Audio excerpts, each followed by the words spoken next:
NBC News has a projection to make in the presidential contest in the swing state of Pennsylvania. NBC News now projects that that presidential contest has been won by Donald Trump. This is the third of the 7 major swing states that have been called. It presents an insurmountable future here for Kamala Harris and for the Democratic ticket. And so I worry, not about myself, actually. I worry about the working class. I worry about my children's future, especially my daughter. I'm worried about mass deportation and internment camps. Good. This is the biggest red wave I've seen since Ronald Reagan's 49-state victory in 1984. You did. You crazy son of a bitch, you did.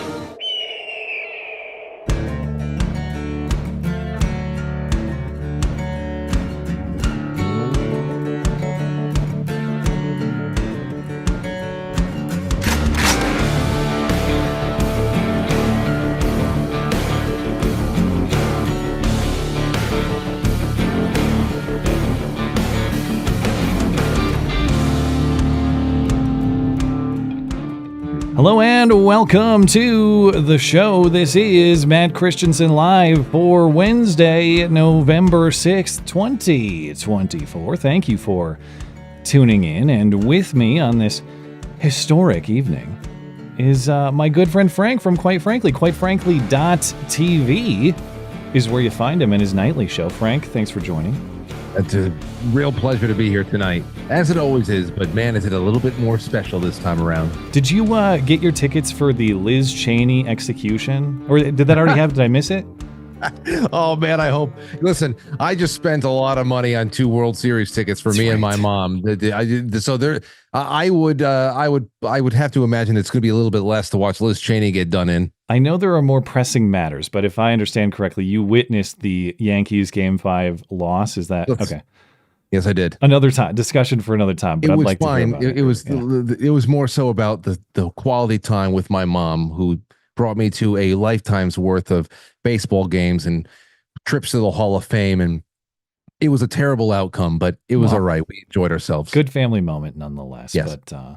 But yeah, Liz Cheney execution, Trump to invade Poland, forthcoming national abortion ban to get all these sluts under control. A lot to look forward to in the coming weeks and months here. We will address all these points and more as we break down all things 2024 election results. Of course, Frank's going to hang out for a half hour or so. There are so many angles on what happened yesterday and last night that I want to get to. So we'll get through as many as we can. And there are some items I want to... I'll get through the rest of them once you're finished up, Frank. And then I'm going to take plenty of calls tonight. I expect to do that in the latter half of the show. So sit tight if you want to call in. It'll probably be about an hour's time or so.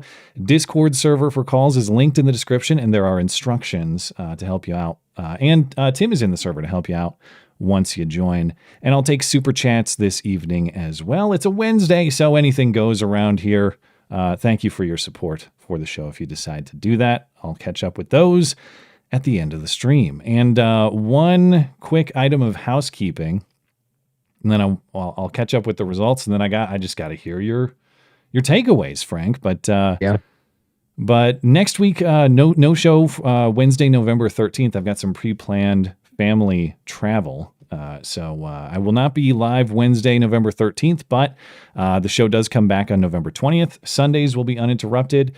And then the week after that is Thanksgiving. So November might be a little dicey around here, but sit tight. And as always, check the website if you're looking for the show and you can't find it, mattchristiansenmedia.com, or of course, mattis.k.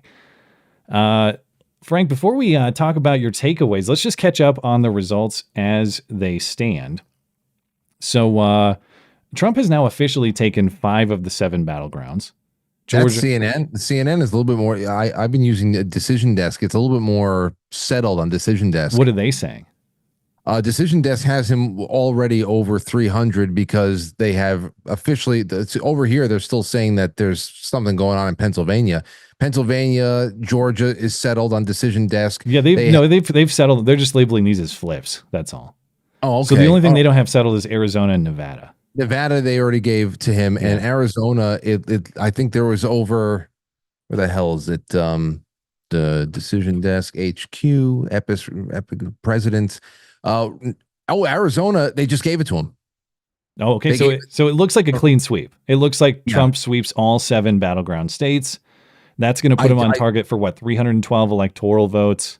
Yeah, it's 312. At the beginning of my show, we checked in on all this stuff, and Arizona was still counting. It was favoring Trump, and now they have given it to him with 52.1% versus 47%, 73% in. Okay, so it looks like a clean sweep of the battlegrounds. Trump is on track to outperform his 2016 benchmark of 304 electoral college Damn New votes. Hampshire, man. Why not? Come on, New Hampshire. What the fuck? What's wrong with you out there? That was like the libertarian exodus ground. They're like, come on, it's the free movement. Let's go to New Hampshire. What the hell happened? It hasn't really worked out, I guess. So there was some talk like New Hampshire was going to be close. I guess it was maybe, I don't know. I can't remember how it ended up in 2020 or 2016. So I don't know if it was closer or not in New Hampshire. But yeah, screw you, New Hampshire. We don't need you. Enjoy your tears about Kamala or whatever. But did you catch the Kamala concession speech?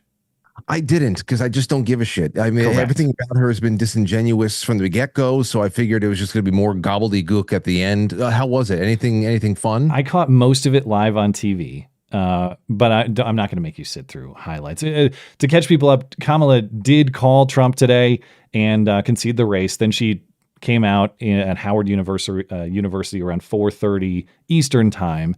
And yeah, it was the same pseudo-poetic crap you would expect. Now, she did concede the race, and she says, but I will not concede the fight. Okay. I'm shocked to learn that Democrats will oppose Donald Trump with everything they have. Thank you. But yes, it got very poetic in true Kamala fashion.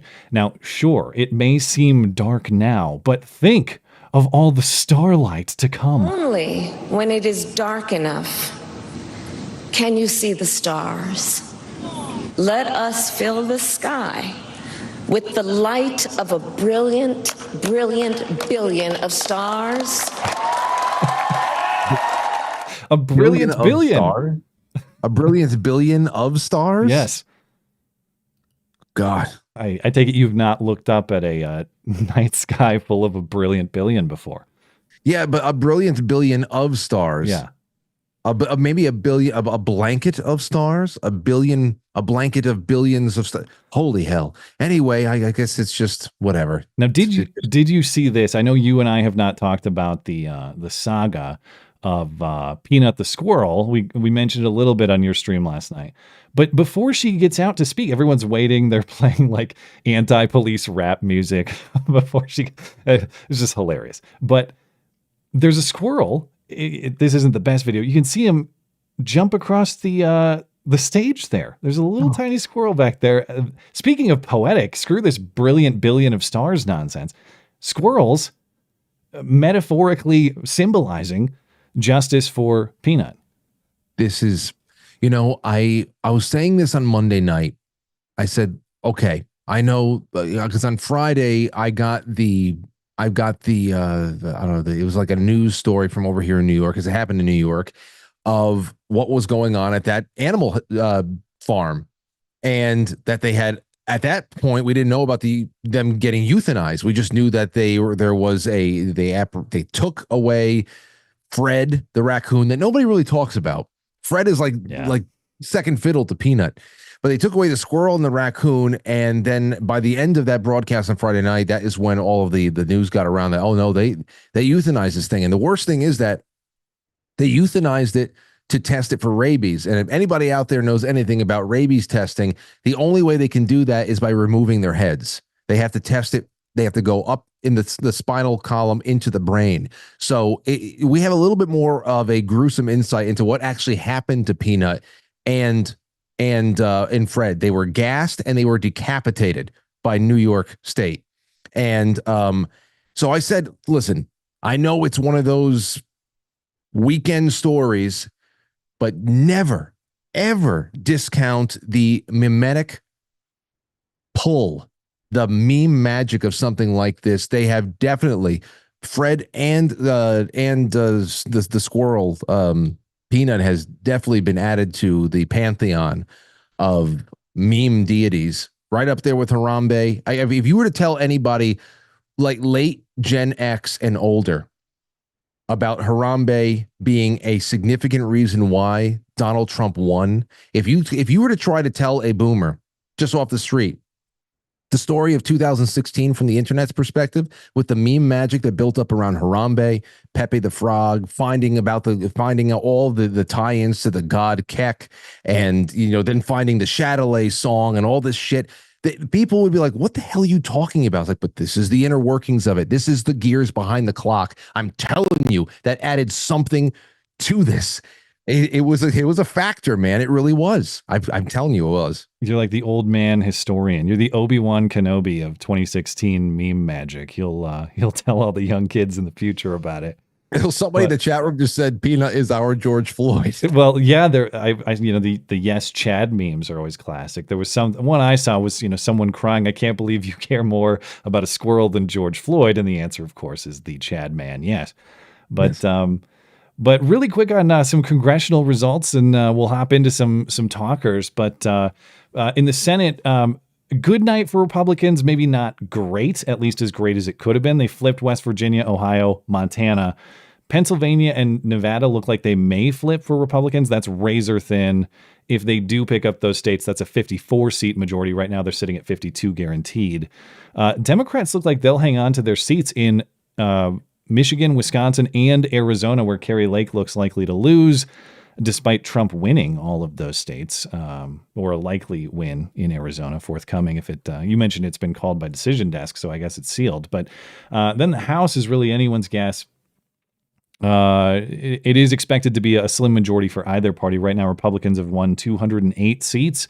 Democrats are sitting at 191. 218, of course, are necessary for the majority.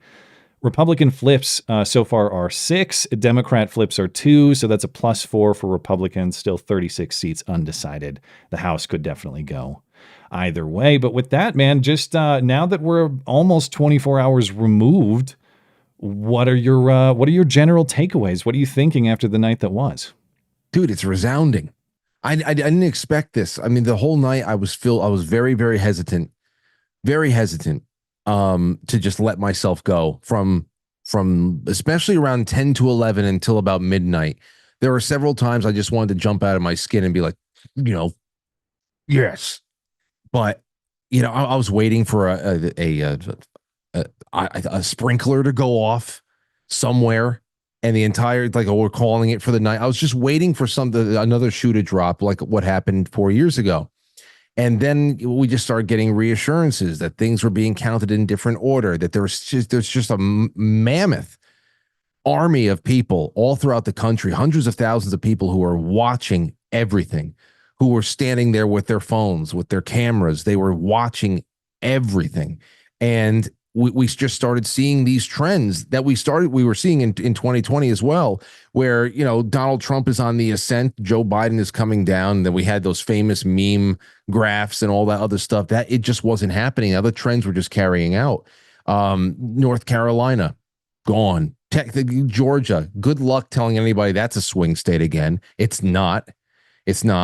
They tried to establish that. I mean, to see things even shift in New York and New Jersey, that New Jersey is more of a swing state than Georgia is. We got New Jersey within 4 points, 5 points. That's ridiculous. And the popular vote, nothing could be understated about this now. They needed to grab that because they had to take away everything. Nobody's talking about challenging. Nobody's talking about recount. Not anybody serious out there, even though there's very few serious people on that side of things. But what they have moved on to is these half-baked questions. I don't know if they'll ever get that far about where the extra 15 million votes went. We got to talk about that. I'm glad you brought it up because that's one of my. I'm glad we're all, speaking of the meme magic, it's the what is it? The Predator meme with Carl Weathers and Arnold Schwarzenegger. We're now arm in arm. Okay. MAGA people, progressives, we're all together wondering what the hell explains this. And obviously the pro-Trump or conservative perspective is Joe Biden did not get 81 million votes in 2020 because, as you can see, Kamala is going to come in something like 67, 68 million. That's right in line with the Democrat performance in 2016 and 2012, which were about 66 million. And then you have a mystery performance by Joe Biden in 2020. Now, the emerging progressive question is something to the effect of, well, we had a record number of new registrations and a record turnout. So how could it be that with record turnout, we now are short 15, maybe 20 million votes? It should be less than 20, but still millions and millions of votes.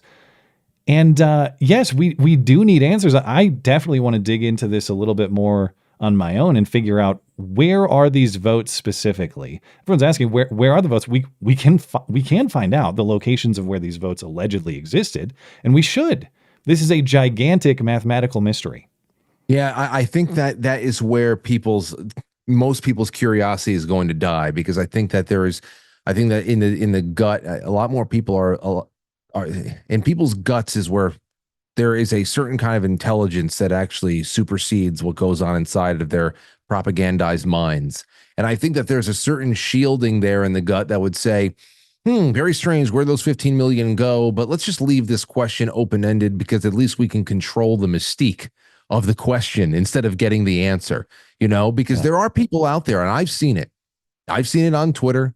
There are people out there, it's not representative of the whole that I've seen, who are like, oh, wow, maybe 2020 really was stolen. I'm sure of it, that this is going to slough a lot of people off. That, and of course, the fact that this was such a resounding win and nobody's talking about fraud per se, even though this is proof positive, another proof that there was fraud in 2020. This is not, oh, well, you Republicans aren't talking about fraud now, are you? I said, no. I think there's even more of a reason to talk about 2020.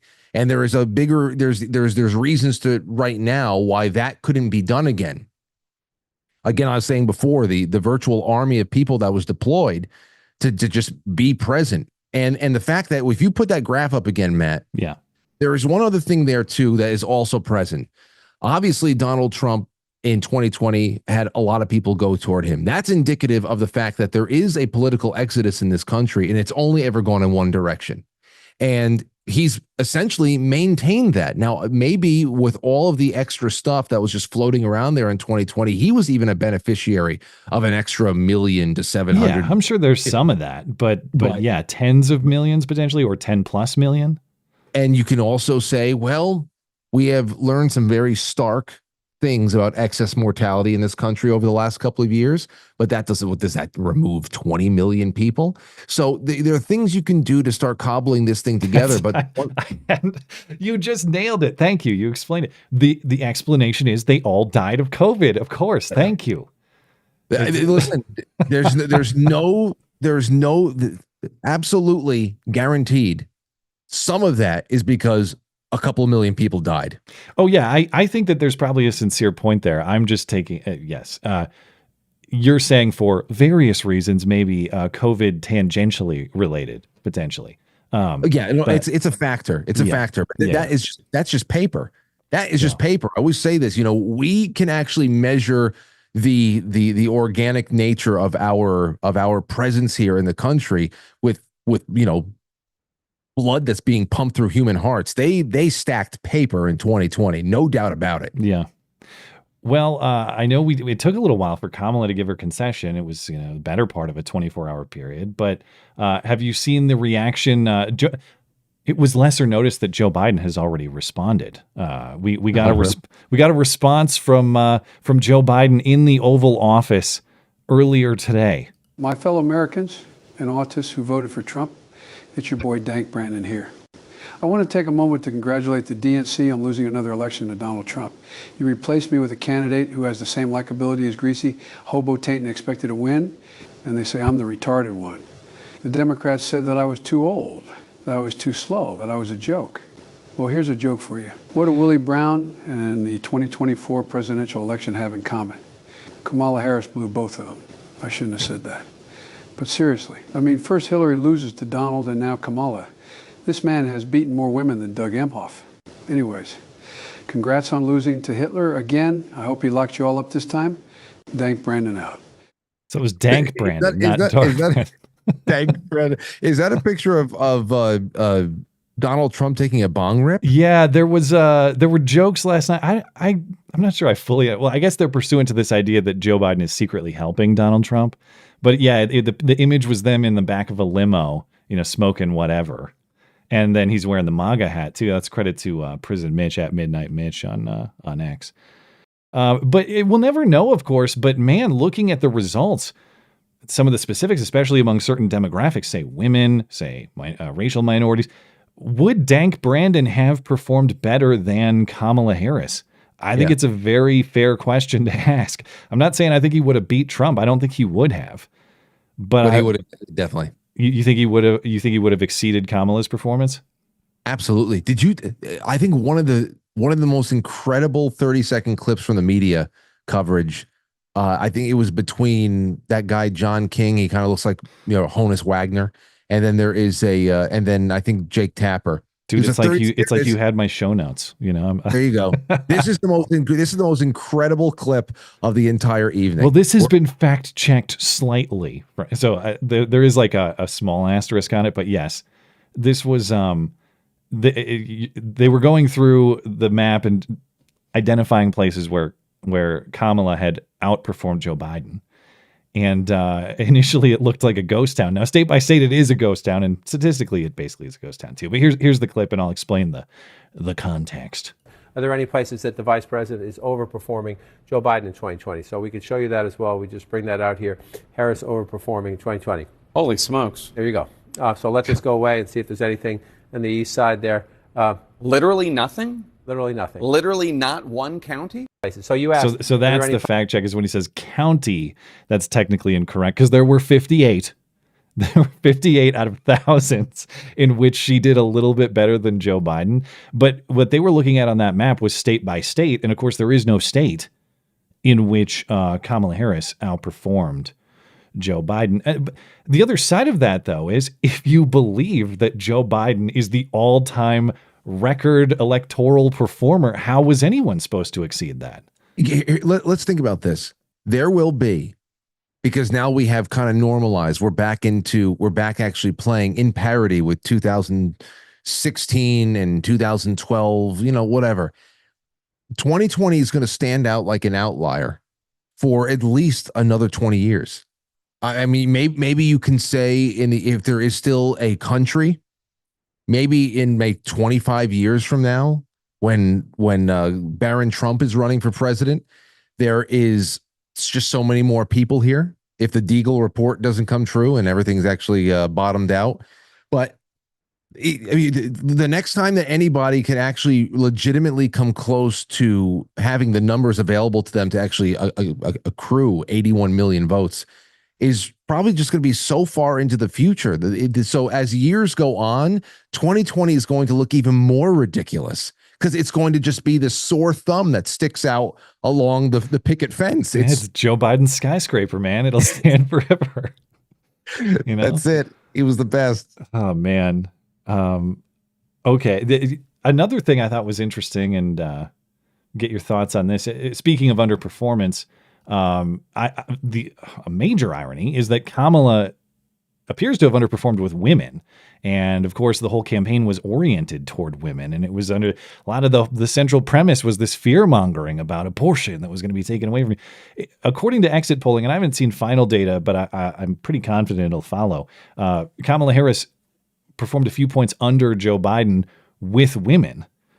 And so the entire bet of the campaign that they were going to go all in on women and pull women that way, it didn't work out. And not only did it not work out, but there was active propaganda about it yesterday. I loved this clip from Cory Booker, who was on MSNBC yesterday, saying he has so many male friends who say that their wives and girlfriends have forced them to vote for Kamala. Women are doing it. They're outvoting men. They're voted greater numbers. They're leading, I think, households in many ways. I've seen already experiences where I have guys come up to me and say, I really have no choice. My girlfriend will kill me. My wife will kill me if I don't vote for Kamala Harris. Pathetic. You're a pathetic person. You know what's even worse and you as a father will appreciate this. When you see, I saw this one guy, I pulled it up on the screen last night. It was a CNN interview. This guy came out of a polling place, and they're saying, what do you got going on today? And he got weepy. Sorry, I didn't expect to feel this way. He got weepy talking about how he was in there voting because of his daughter, thinking about his daughter and women's rights and her right to choose. And I'm thinking, and this was like a real guy on this was some sort of TV interview, or what was the context? I can probably pull up my format notes from last night and I can give it to you. But the fact that he's there getting weepy about this situation, and I'm saying to myself, what man in his right mind would ever go and get this? I don't know, you're imagine being a man, I guess I was saying, who's like primarily driven to go to the voting booth because you want your daughters to be able to be cream pied without any consequence. Yeah. And to kill your grandchildren. Yeah. And kill your grandchildren. Yeah. I can't even imagine being in that headspace, let alone to be overcome with emotion when I'm asked about it. Yeah, I saw Lila Rose had a great tweet to this effect. Whenever someone phrases something in a way that's like, yeah, I kind of knew that in the back of my brain, but the way you phrased it makes it so clear. I sent it to you, by the way. Where'd you send it to me? At Twitter DMs or? No, the chat on Zoom. Okay.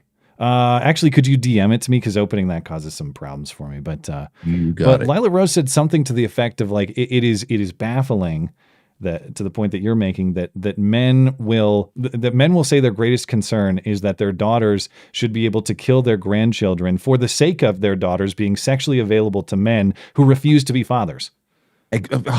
Yeah. Yes. It's just so crazy here, and this is why they're wondering why. I just don't understand what's going on.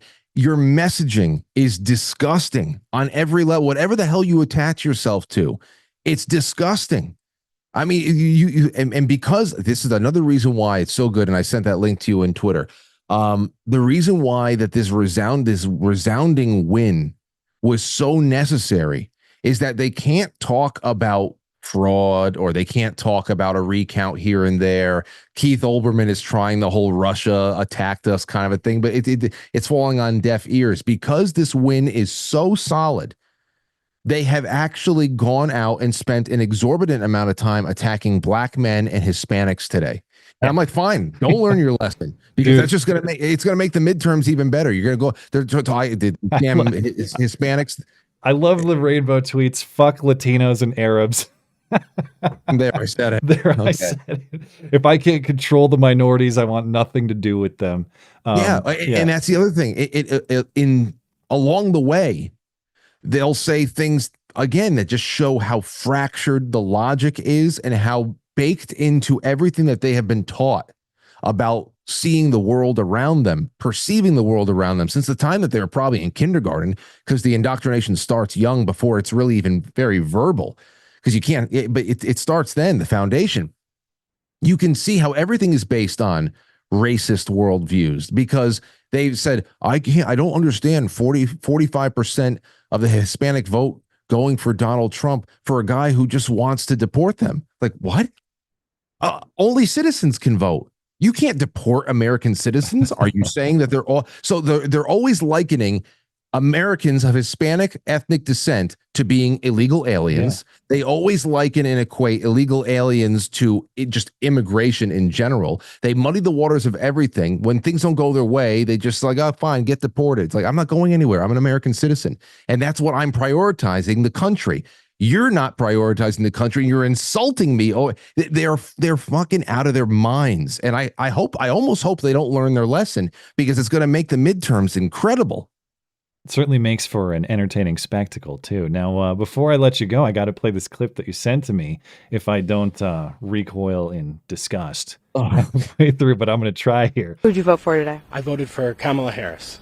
Why is that? I have 3 daughters, 4 children overall, and women's rights is pretty important to them and my daughters. Sorry, I'm getting a little emotional about that. I didn't think that I was going to do that, but, just their bodies, their choice type of a mentality. I want them to grow up in a world that's welcoming to everybody. That's why I cast my vote today. Okay, here's the twist. That's all a lie, actually. That guy's not even a dad. He made up this sob story for the sake of the CNN presentation. This is, whenever I talk about these issues, this is the kind of guy that I always describe as beast of burden men. On the left, this is primarily what is represented in the male role on the left, especially for white men now on the left. They are just usually, they fit into this role as the doting beast of burden. They go out, they usually go out to jobs, high skilled jobs. They make the money, they bring it home, but they're dominated by their wives. They live on the lower levels of the progressive stack. They're just happy to be invited to the party. Just let me know what to do to support the women. They're just beasts of burden. That guy, you put a horn on his head, he's an oxen. It's just so sad of an existence. Well, on that less than encouraging note, we'll leave it there. But thank you, of course, Frank, for stopping by. Quite frankly, TV. Actually, I shouldn't leave you off that way. Do you have any other thoughts you'd like to add other than men are defeated? Listen, the real men, they walked away. Yeah. That's just what it is. So I don't know, man. This was a very, very exciting night. I'm glad that you showed up to hang out with me for a few minutes. I really love the overlap. It was just wonderful to hang, and it was even better to be able to follow up tonight on your show. So I hope everybody at home enjoys themselves. There's so much more so we can go into, but I guess we'll save it for next time. And of course. And I didn't even announce that now that I've got this new thing going, Frank has agreed to come by every first Wednesday of the month as per the old tradition before, it was deemed Russian propaganda and deleted off the internet and all that. But man, Frank, it's as always, it's a pleasure to have you, and I look forward to future discussions. Quite frankly, .tv is where you find Frank's nightly show, 7 p.m. Eastern time. And all the best to you and family, and I will catch you soon, sir. You too, brother. And everybody at home, thank you for always being so welcoming to me. I love you all. I'll be thinking about you before I go to bed tonight. Right in the spirit of the show. There he goes, quite frankly, .tv. All right, let me get some technical things closed out here, and I'll move right on to some additional election topics, because there are a few things I want to discuss before I move into calls, and I know callers, you're being patient, so thank you for that. But man, when I sat down today, it's like, what are all the things I want to talk about with what happened last night? And it seems like there's an infinite list. But I could do I'm sure I could do an hour show on all the insane left-wing media reactions between CNN and MSNBC and beyond. We could talk about all of those with a very long montage. But in lieu of that, the one that I picked out to discuss was Sunny Hostin on The View. And I know that The View was appointment viewing for a lot of people today. And it seems like it didn't disappoint. But Sunny Hostin is not only talking about her fear of, it's going to get bad for working people because Trump. Somehow it's going to get bad for women because Trump. She says that she's worried about concentration camps. I worry not about myself, actually. I don't worry about my station in life. I worry about the working class. I worry about my children's future, especially my daughter, who now has less rights than I have. I'm profoundly disturbed that the 14th Amendment of the Constitution did not prevent someone who participated in an insurrection from becoming president of the United States. I think that going forward, the convicted felon box on employment applications better be taken off, because if you can be the president of the United States, then you should not be prevented from employment in this country. I'm worried about mass deportation and internment camps, and I'm also worried about Elon Musk warning Americans to prepare for temporary hardship. Okay, actually, when I listened to that, I realized that her points about concentration camps are maybe the least preposterous thing that she said, actually. Oh, I worry about the working class. I really worry that working people are going to suffer. Lady, who do you think voted for Donald Trump and why? predominantly working class people voted for Donald Trump specifically because the Joe Biden, Kamala Harris economic record for working people has been suffering, has been terrible. So it's hilarious to see this elitist rich woman be like, oh, I'm so concerned about their suffering, potentially in the future, ignoring the economic suffering that they've just experienced for the last 4 years, thanks to her preferred candidate. Again, she made the same point. Oh, I worry that my daughters will have, that now they have less rights than I did. You know, Frank and I were into the moral point there, but even just on the practical truth, it's not true. As I'll get to in a minute, there were no abortion restrictions last night. Nobody woke up with fewer quote unquote rights. In fact, abortion quote unquote rights expanded last night. And I want to talk about that in a little bit. Sonny Hostin, recall, is a lawyer by trade, by profession, telling us that, oh man, I can't believe that the 14th Amendment doesn't block Trump from running. That was never the correct legal interpretation, as the Supreme Court clarified. The 14th Amendment and the Insurrection Clause doesn't mean that just anybody that secretaries of state in Colorado and beyond arbitrarily declare as an insurrectionist is disqualified from running. The 14th Amendment gives Congress the authority to enforce that particular section, that particular clause of the amendment, as the Supreme Court explained. But lawyer Sonny Hostin just wants to gloss all over that. And this point about like, well, I think that from this day forward, job applications can't have a box for convicted felons anymore because Donald Trump's a convicted felon and he's the president now, or he was just elected president. Okay, let's look past the point. Let's grant the legitimacy of this felony conviction, which of course is a major point to grant, but we're all aware of how silly that conviction in New York actually is. Does she think that convicted felons are banned from having jobs? You mark it on a job application and the employer gets to review your record and determine if you are suitable for employment or not, considering that conviction and other factors.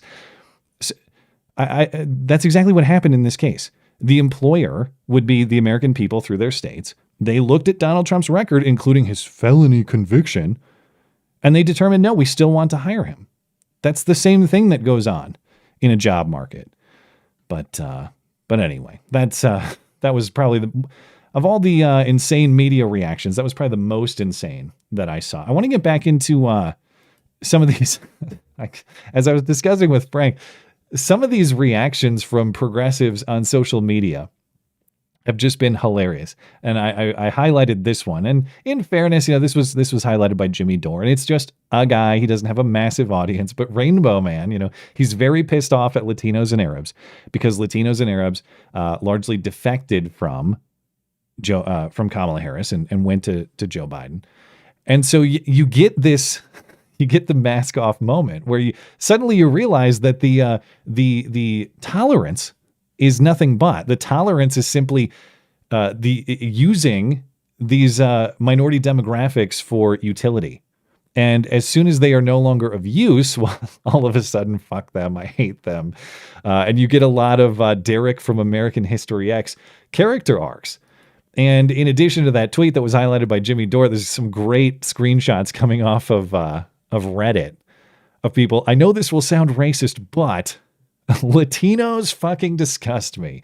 Latino men and their fucking machismo. I love this one at the bottom. Bro Latinos don't give a fuck once they get their documents. Also, they are religious, heavily against abortion and drugs.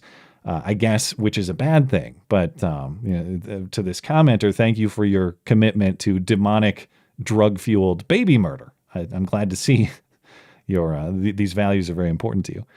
But it wasn't just Latinos and Arabs. Or Latinos and women, rather. I discussed women earlier. It is also the Arab vote or the Muslim vote in Michigan.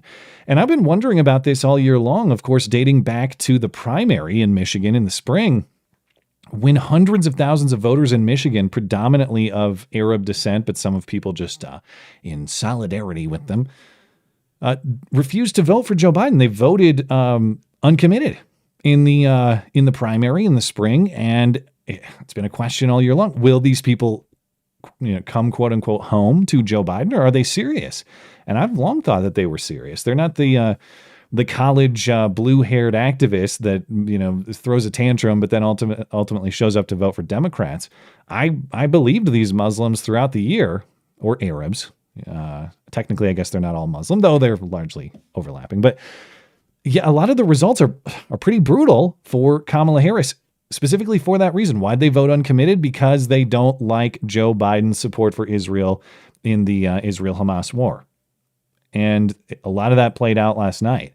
In Dearborn, the largest majority Arab American city in the country, Trump won it with 47% of the vote. Jill Stein got 28%, and Kamala Harris got just 22%. And that compared to what, of course, is the question. In 2020, Joe Biden won Dearborn, Michigan, 74% to 24%. So not only did Donald Trump gain over 20 points, the Democrats lost like 50 when you factor in Jill Stein. And why, of course, I mentioned it, generally it's the Israel-Hamas issue. But specifically, according to the Council of American Islamic Relations, CAIR, it's a lot about campaigning with Liz Cheney, the most baffling campaign move of Kamala Harris's baffling campaign. According to CAIR, campaigning with Cheney specifically was a deal breaker for a lot of Muslim or Arab voters. The CAIR's National Executive Director, Nihad Awad, issued a statement saying that Harris's drop in support resulted in part from the deep frustration and disillusionment that many young Muslim, Arab, Black, and other voters feel with the Biden-Harris administration due to its steadfast financial and military support for Israel's ongoing genocide in Gaza, he said. So that really bit them, not just their stance on the war, but the decision to campaign with Liz Cheney, who of course is very hawkish like her father internationally.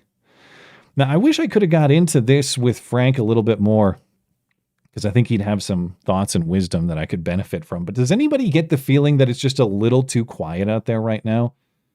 It was relatively decided, as in all but certainty, fairly early last night. And I thought, well, I wonder how downtown Seattle's doing. I wonder how Portland's doing. I wonder how Minneapolis or DC or the rest of these places are doing. Really not a lot of activity. Where's the riot? Where are people burning down things? Where are the assaults on the street? And it really, as far as I can tell, it did not happen. There was a small protest outside the White House in DC, pro-Palestine protest, but nothing really happened. Apparently there were some attempted Antifa shenanigans in the Chaz area in Seattle, but police shut that down. So nothing really happened. And that's just, I don't know. I guess I could take that as a positive sign. These people are so defeated that they have no will left to fight. They are just giving up. I don't know. It makes me feel like there's something bigger in play. Like all the resources that would ordinarily go to the riot are being diverted to something else. Or maybe it's just the riot money already got spent on for Kamala's campaign to bus people to her DC rally or something like that. But I do have the feeling that it's just too quiet out there, that something big is going to happen and that the resources are being saved for that instead of, summer of love type antics that we got used to. Another big question for what this all means is what's going to happen with the Trump prosecutions. And short answer is they're dead. But there are a few more technicals than just that. As far as the federal prosecutions, under Jack Smith, of course, we had the classified documents case, the January 6th case.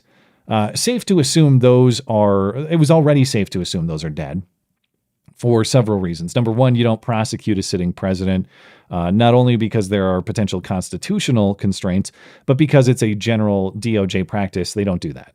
So it wasn't going to happen. You got DOJ guidelines on that. They're not going to do it, although throw their guidelines in the trash these days. They do a lot of things they shouldn't. But beyond that, Trump is going to fire all these people the second he takes the oath of office. He's already said that with Jack Smith. I'm going to fire him.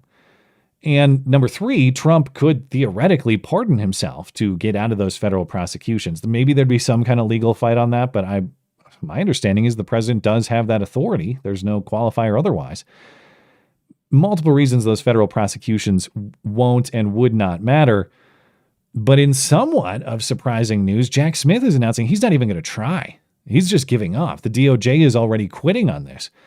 Thought maybe they'd try to hurry something in the next few months, although it would be impossible to get it to and through trial in the next couple months. It's just not going to happen. But you figured they'd try. They'd pull out all the stops to revive their big Trump prosecutions. They're already quitting this, according to a reporter on NBC this morning. It's not a surprise that these cases can't go forward when Donald Trump takes office. What's interesting here is that the DOJ is moving to end them even before he takes office, citing the long-standing DOJ policy that sitting presidents can't be prosecuted. And there was some thought that maybe Special Counsel Jack Smith was going to sprint through the finish line, was going to work up until the last day, force Trump to fire him, wait till a new attorney general was appointed. But that does not appear to be the thinking inside the department. The thinking is that these cases can't go forward. There's no reasonable prospect of getting to trial within the 3 months before Donald Trump takes office. These cases are mired in legal issues that would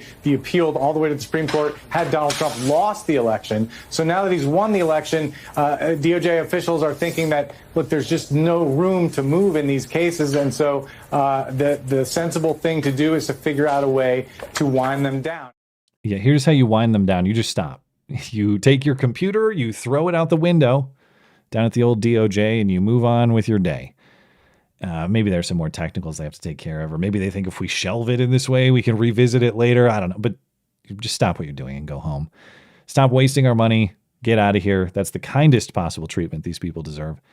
We'll see what happens there, but those federal prosecutions are going nowhere. Now, what about the state cases? Of course, as president, Trump can't technically do anything about the New York and Georgia cases. Recall the New York case is the Stormy Daniels so-called hush money case. He's already convicted, awaiting sentencing. And the Georgia case is Fani Willis's racketeering case, already bogged down, ironically, by her own corruption with her boyfriend. Well, according to Forbes, in New York, the Stormy Daniels case, that sentencing was scheduled for November 26th. That will now likely be delayed. Even if it isn't delayed, the likelihood of Trump serving some sort of sentence is none, if at least in the short term. At worst, they may try to get back to him after his term in office, but of course he'll be a very old man by then. And will anybody really even care at that point? Although these people are so vindictive, maybe they will. In the Georgia case, the appeals court is still deciding whether Fani Willis should be disqualified. This article says that Trump's lawyers will try and probably succeed in delaying any development in that case until after Trump leaves office. So they're saying maybe Fani Willis can prosecute it in 2029. And yes, Fani Willis was reelected last night, even though, of course, it is 100% demonstrated that she took public money and funneled it to her boyfriend and therefore indirectly to herself through vacations and other perks. Paying him at rates that far exceed normal fees for lawyers in similar contract situations with the DA in Fulton County. To do what? To run this politically motivated sham prosecution of Donald Trump. Now, Fulton County voters saw that and they said, yes, please, we would love some more. It's fine if you steal from us as long as you go get Trump, even though she really can't go get Trump now. Now, just some questions about what's next for several of the players in this election. And of course, I haven't forgotten. I will do the traditional I will remember you montage for all the bigger players that we have to memorialize moving on. But I just I didn't have time to do that prep today. And that's in tradition, that's a Sunday bit. But anyway, what's going to happen with Kamala? Has she already received the kiss of death? She's in a very weird political spot in her life now. She is at an awkward age where she's not ancient, but she's not exactly young. And now she's the lame duck vice president. She's going to be out of office in a couple months. Her California Senate seat is long gone. She can't just go back to that. Does it make sense for her to go to some lower office? She'll probably just end up being, some executive or some board member at some global warfare company paid $1 bajillion to do nothing and profit off the backs of dead people or something like that. But did she receive the kiss of death, Kamala Harris? And what I mean by that is there's so many 2016 parallels between what happened last night and the Hillary Trump election. We've talked about many of them, but one of them I didn't even really realize was the happy birthday tweet parallel. Now, of course, in 2016, Hillary famously tweeted happy birthday to this future president, me, and then she was never a future president. All-time great tweet. But Kamala Harris's birthday was October 20th, and I didn't notice this tweet from the Democratic Party. They put out functionally the same tweet. Happy birthday to our next president. Was that the kiss of death? We all could have seen it then. Of course, she did not and will not become our next president. And whatever happens with Kamala Harris, I don't think we're going to see her as a bomb in San Francisco or something like that. But I think politically, she probably is dead. What are the chances she even runs for president in the Democrat 2028 primary? I don't think it's very likely. And what's the likelihood that people even vote for her? We already saw that show once, 2019 into 2020. And generally speaking, with Donald Trump being one exception, but it doesn't really apply because he was already an incumbent prior. Once people lose an election, and I know pursuant to our prior conversation, I used the word lose with 2020 and Donald Trump with asterisks that refer to the Time article about fortification. But once people are a loser candidate in that way, generally their party does not nominate them again. I can't see Kamala Harris having some kind of big comeback in national politics, but I guess stranger things have happened. What's next for Joe Biden? Besides the afterlife, of course, which is coming imminently. Maybe he's already in the afterlife and has been for some time. But I mean with his family and with the law. Because, of course, Hunter Biden has his ongoing legal problems. Joe Biden has been at least the subject of investigations pursuant to that Hunter Biden corruption. So Joe is necessarily attached to them. It's possible that Republicans will continue to pursue these investigations, even though Biden will be out of office. Maybe not. Probably not, I guess. Maybe they'll just move on. But the question I'm getting at is, will Joe pardon Hunter or potentially even pardon himself? And will the investigations into the Biden family and the alleged corruption continue, or are Republicans just content to let that go? We'll have to see how that plays out. I guess I'm curious, too, is there some sort of potential deal in play with Donald Trump? I have no real reason to think that, or I don't even know what the deal would be, considering Joe Biden has pardon power right now, and Donald Trump's going to have pardon power very soon. But Joe Biden did call Donald Trump today and invite him to the White House to meet for, Joe Biden says, so he can ensure a peaceful, an uninterrupted transfer of power, because that's what you do when extremist authoritarian tyrants are elected to office, as he's been warning us about. You make sure there's a peaceful transfer of power. But you wonder what else they might discuss. Will there be agreements made? Will there be pledges made? I will do this, I won't do that. It's fair to wonder, given the lawfare that potentially exists between the two of them. And the last item I want to discuss before I get to your calls, and I mentioned this a little bit earlier, but I do want to emphasize, and this is the one wet blanket that I'll have for the night, so-called abortion rights continue to be a major political winner. Last night, 7 states, including mine, Montana, voted to expand abortion access. The other states are Nevada, Arizona, Colorado, Missouri, New York, and Maryland. South Dakota and Florida rejected attempted expansions. That doesn't mean that they're restricting. It just means they're not expanding. And Nebraska, it looks like Nebraska rejected attempted expansion too, although Nebraska had dueling initiatives. I'm not exactly sure what's going to happen there. Bottom line, the trend is overwhelming, and we've seen this really since the Dobbs decision at the Supreme Court in 2022, that where abortion access is on the ballot, expanding it tends to be a political winner. And yes, I want to qualify, of course, it is still legally and constitutionally good that states are making these decisions instead of some made up Supreme Court decision that actually had no constitutional authority whatsoever. However, I think this is a clear indicator that there's a lot of persuasion to do for the pro-life side.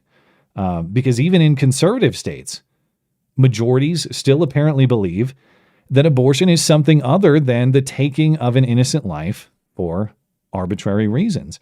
And I say this as someone who was formerly pro-choice myself, of course.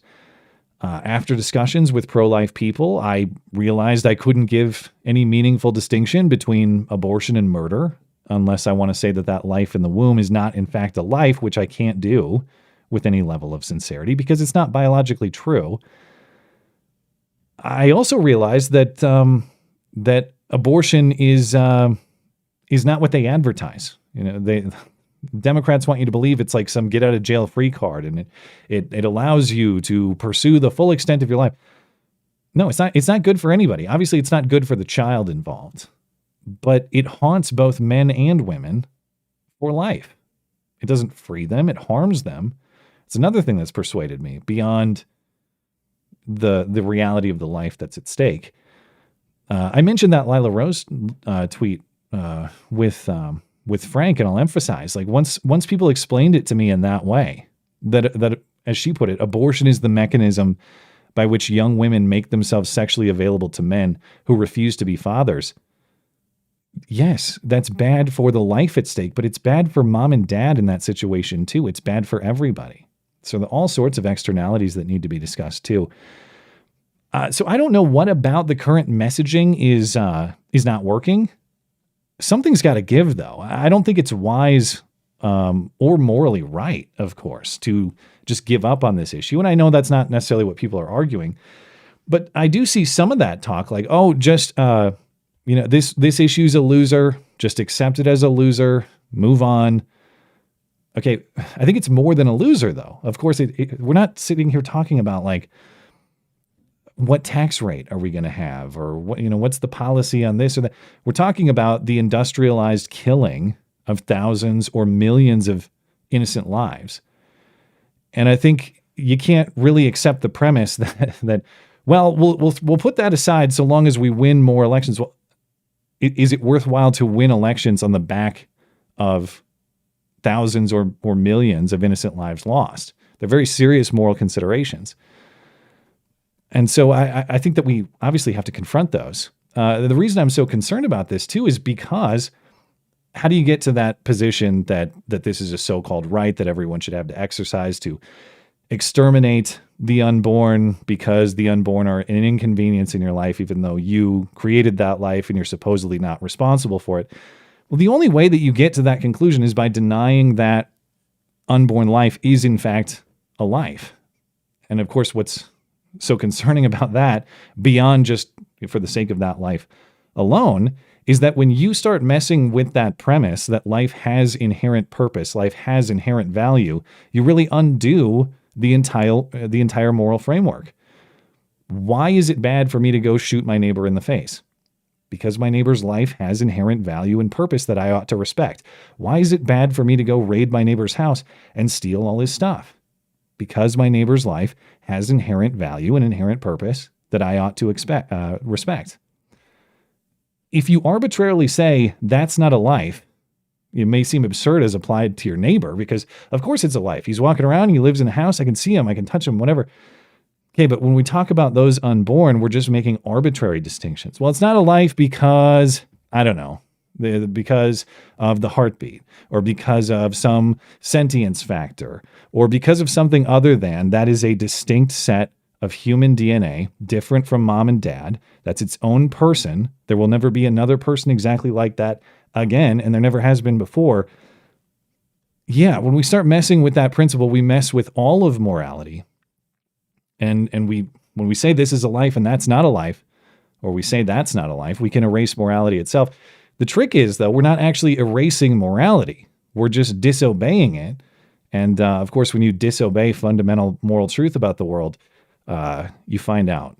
You F around and find out. You face serious consequences. So that's why I think, I don't know, I wish I had a solution for this. I wish I had a way to say, well, just message it this way, and all of a sudden these states will be going the other direction. I don't. I know it's kind of a downer point that it's like, yeah, this sucks. It needs to be fixed, and I don't really know how. But something's got to give, and I think there's got to be a lot of serious strategizing on this issue, not just for the sake of political victory, but for the sake of the lives at stake. Because this is, again, the thousands or millions of people over years and decades. Anyway, with that uplifting message, let's get into some calls. And I think we're pretty good on Super Chat. I could take a Super Chat break, but I think we're pretty good, and I can get to those toward the end of the stream. And I think I'll do that. So thank you guys, Super Chatters, for being patient. I will get to you. I'm going to plan for about like an hour of calls here, so maybe I'll take a Super Chat break at the top of the hour. Make sure you guys are not ignored. I appreciate you, and I'll come back to you. But let's talk to. Hold on, I got to unmute myself. Zero Snark 30, are you there? I am indeed here. Matt Christiansen. I'm a longtime fan, first-time caller. Well, thank you for calling in. What's on your mind? Well, I just wanted to give you a bit of an inside scoop on a particular precinct because I personally worked as a poll watcher in a precinct in deep blue Virginia. Okay, what do you got?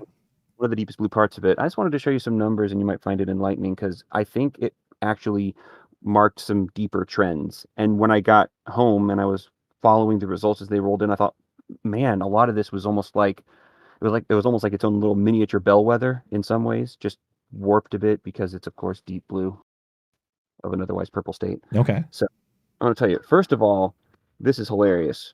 While Trump in the precinct that I was poll watching in, and I was outside for like 12 hours straight. I was there at 9 a.m.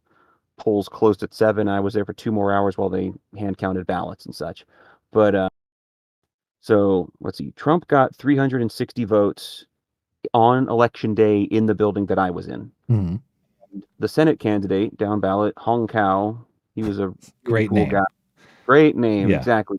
Based Vietnamese guy. Yeah. And, he was only behind by 3 votes. So the down ballot party voting was pretty solid for Trump. And the guy for the congressional district in that area was only 8 votes behind Trump. So it's a really solid ticket. People were coming in and voting Republican down ballot. This is fascinating, though. Kamala in the same precinct got 661, almost the magic number for a Democrat candidate, but 661 votes for Kamala. But the senator for the Democrats got 725. Okay, So and we've seen this in other states. Obviously, senators in Wisconsin and Michigan, and it looks like Arizona outperformed Kamala as well. Right. It's like either Kamala's a 10% drag on the incumbent Democrat candidate, or just apparently Tim Kaine, Hillary's former running mate from 2016, is so entrenched here in this very, very confused state that he could just outperform her by 10%.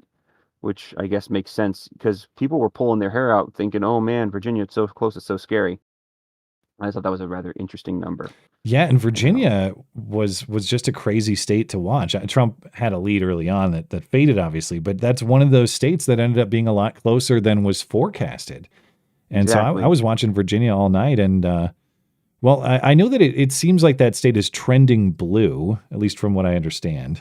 It looks like that. You go ahead. Sorry. Well, I was just going to ask you what your perspective on Virginia politics are. You think it's like, is it salvageable? Is it heading the wrong way, or what's going on there? Well, the official numbers from 2020, as reliable as those are, but it claims that Biden got a double-digit lead in Virginia in 2020, and that was like the first time a Democrat did that well in so many years. But of course, we know that those numbers are about as reliable as an inflatable dartboard. But this time around, Kamala's lead was like just a bit above 5%, about as competitive as some other states that people were sweating about. Like people were shocked about how well New Jersey did. Yeah. So we trended about as strong as New Jersey. I think there's a shot. We got a couple of House seats, of course, because we have some really rural parts of the state. Yeah, but overall, there's a pretty strong trend in the blue direction because guess where all the Fed boys in DC live? They live in Arlington, which is technically part of Virginia. Yeah. So that's a problem. That's unfortunate. I want to introduce a notion saying, hey, you know how DC is a perfect square, or it was when it was first founded, and if you look at it, you'll see there's a bit of a bite taken out of the southwest corner of it. I used to go to the church where you can see there's a church in Arlington where at the edge of the parking lot there is a stone placed with like with a rope around it, like a velvet rope, saying like this is the corner. If DC were a perfect square, this would be that corner. So that's a pretty interesting thing. Where well, so why does the corner exist? Is it because the state pre-existed the designation of the federal district, or why? It was originally a perfect square, designated as its own district to be the seat of the government, and then when Virginia seceded in the Civil War, they took that land with them, and they never gave it back.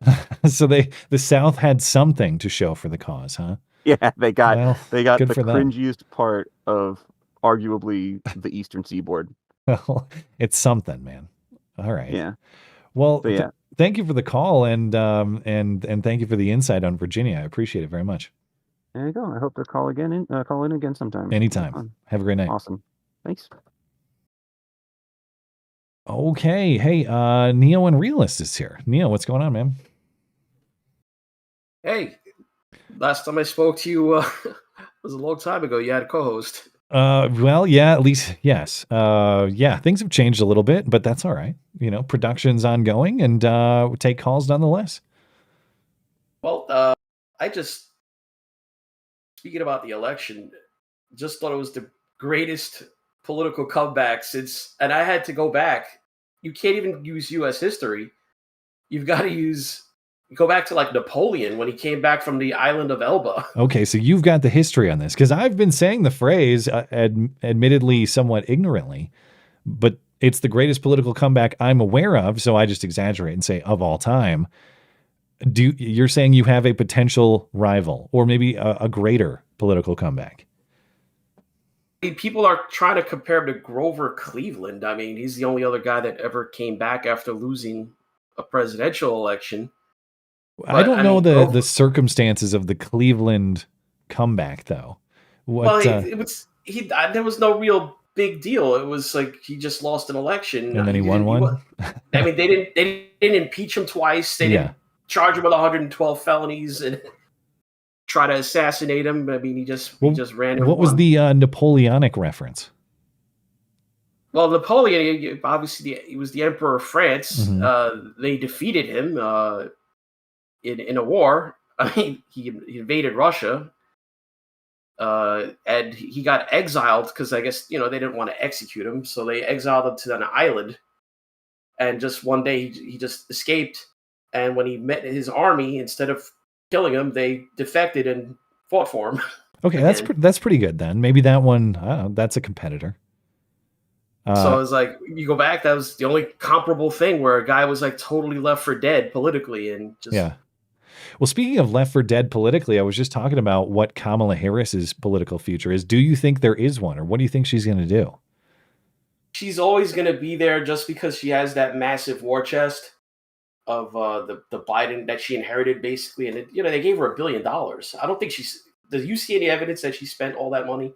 Yeah. Did you see all those people bust into DC? They all made like $100 an hour. I'm sure it went quick, actually. I mean, the thing is, she may have no future, but she may be like a gadfly that just keeps popping up. I assume she'll run again, even though she has no chance. Do you think so? I was wondering about. I can't imagine that she has any sort of primary performance that's any better than her last attempt. Well, my thought is her only real future in the near term is to go back into like just California state politics, like run for governor or something. It's such a demotion, though. But I guess maybe. I don't know. Well, I mean, what choice does she have? I mean, if she wants to stay in the game, that's her only choice. Yeah, you become a business executive or board member, or you become a lobbyist or something. See, that's the problem with being the vice president, and why actually most savvy politicians don't want to be vice president, because it's more of a predicament. I mean, think back. How many vice presidents actually went on to become president? It's not Joe Biden, the greatest electoral performance of all time. Well, you mentioned the 18 million votes. Yeah. This has got to be audited. Well, I know you're great on your deep dives and you look into things in detail. I plan on spending some time on that tomorrow, because now that we've got comparisons on either side of that outlier, we should be able to narrow down exactly where. I just want to see. Was this an even distribution of excess votes across the country, or is it it concentrated in particular areas? Every way you look at this is statistically not only improbable, borderline impossible. Think about it. Trump, I mean, the Democrats seem to, since the first Obama election, they got like 63 million votes. And I think in 2012, Obama got 65 million. And then that trend has stayed constant in every election but 2020. Yeah. Now, Trump, he also experienced a bump up. He got 70 whatever million votes he got. Yeah. The thing is, in this election, Trump, I mean, he lost like 3 million votes. He's going to be close, though. It'll be like ballpark similar.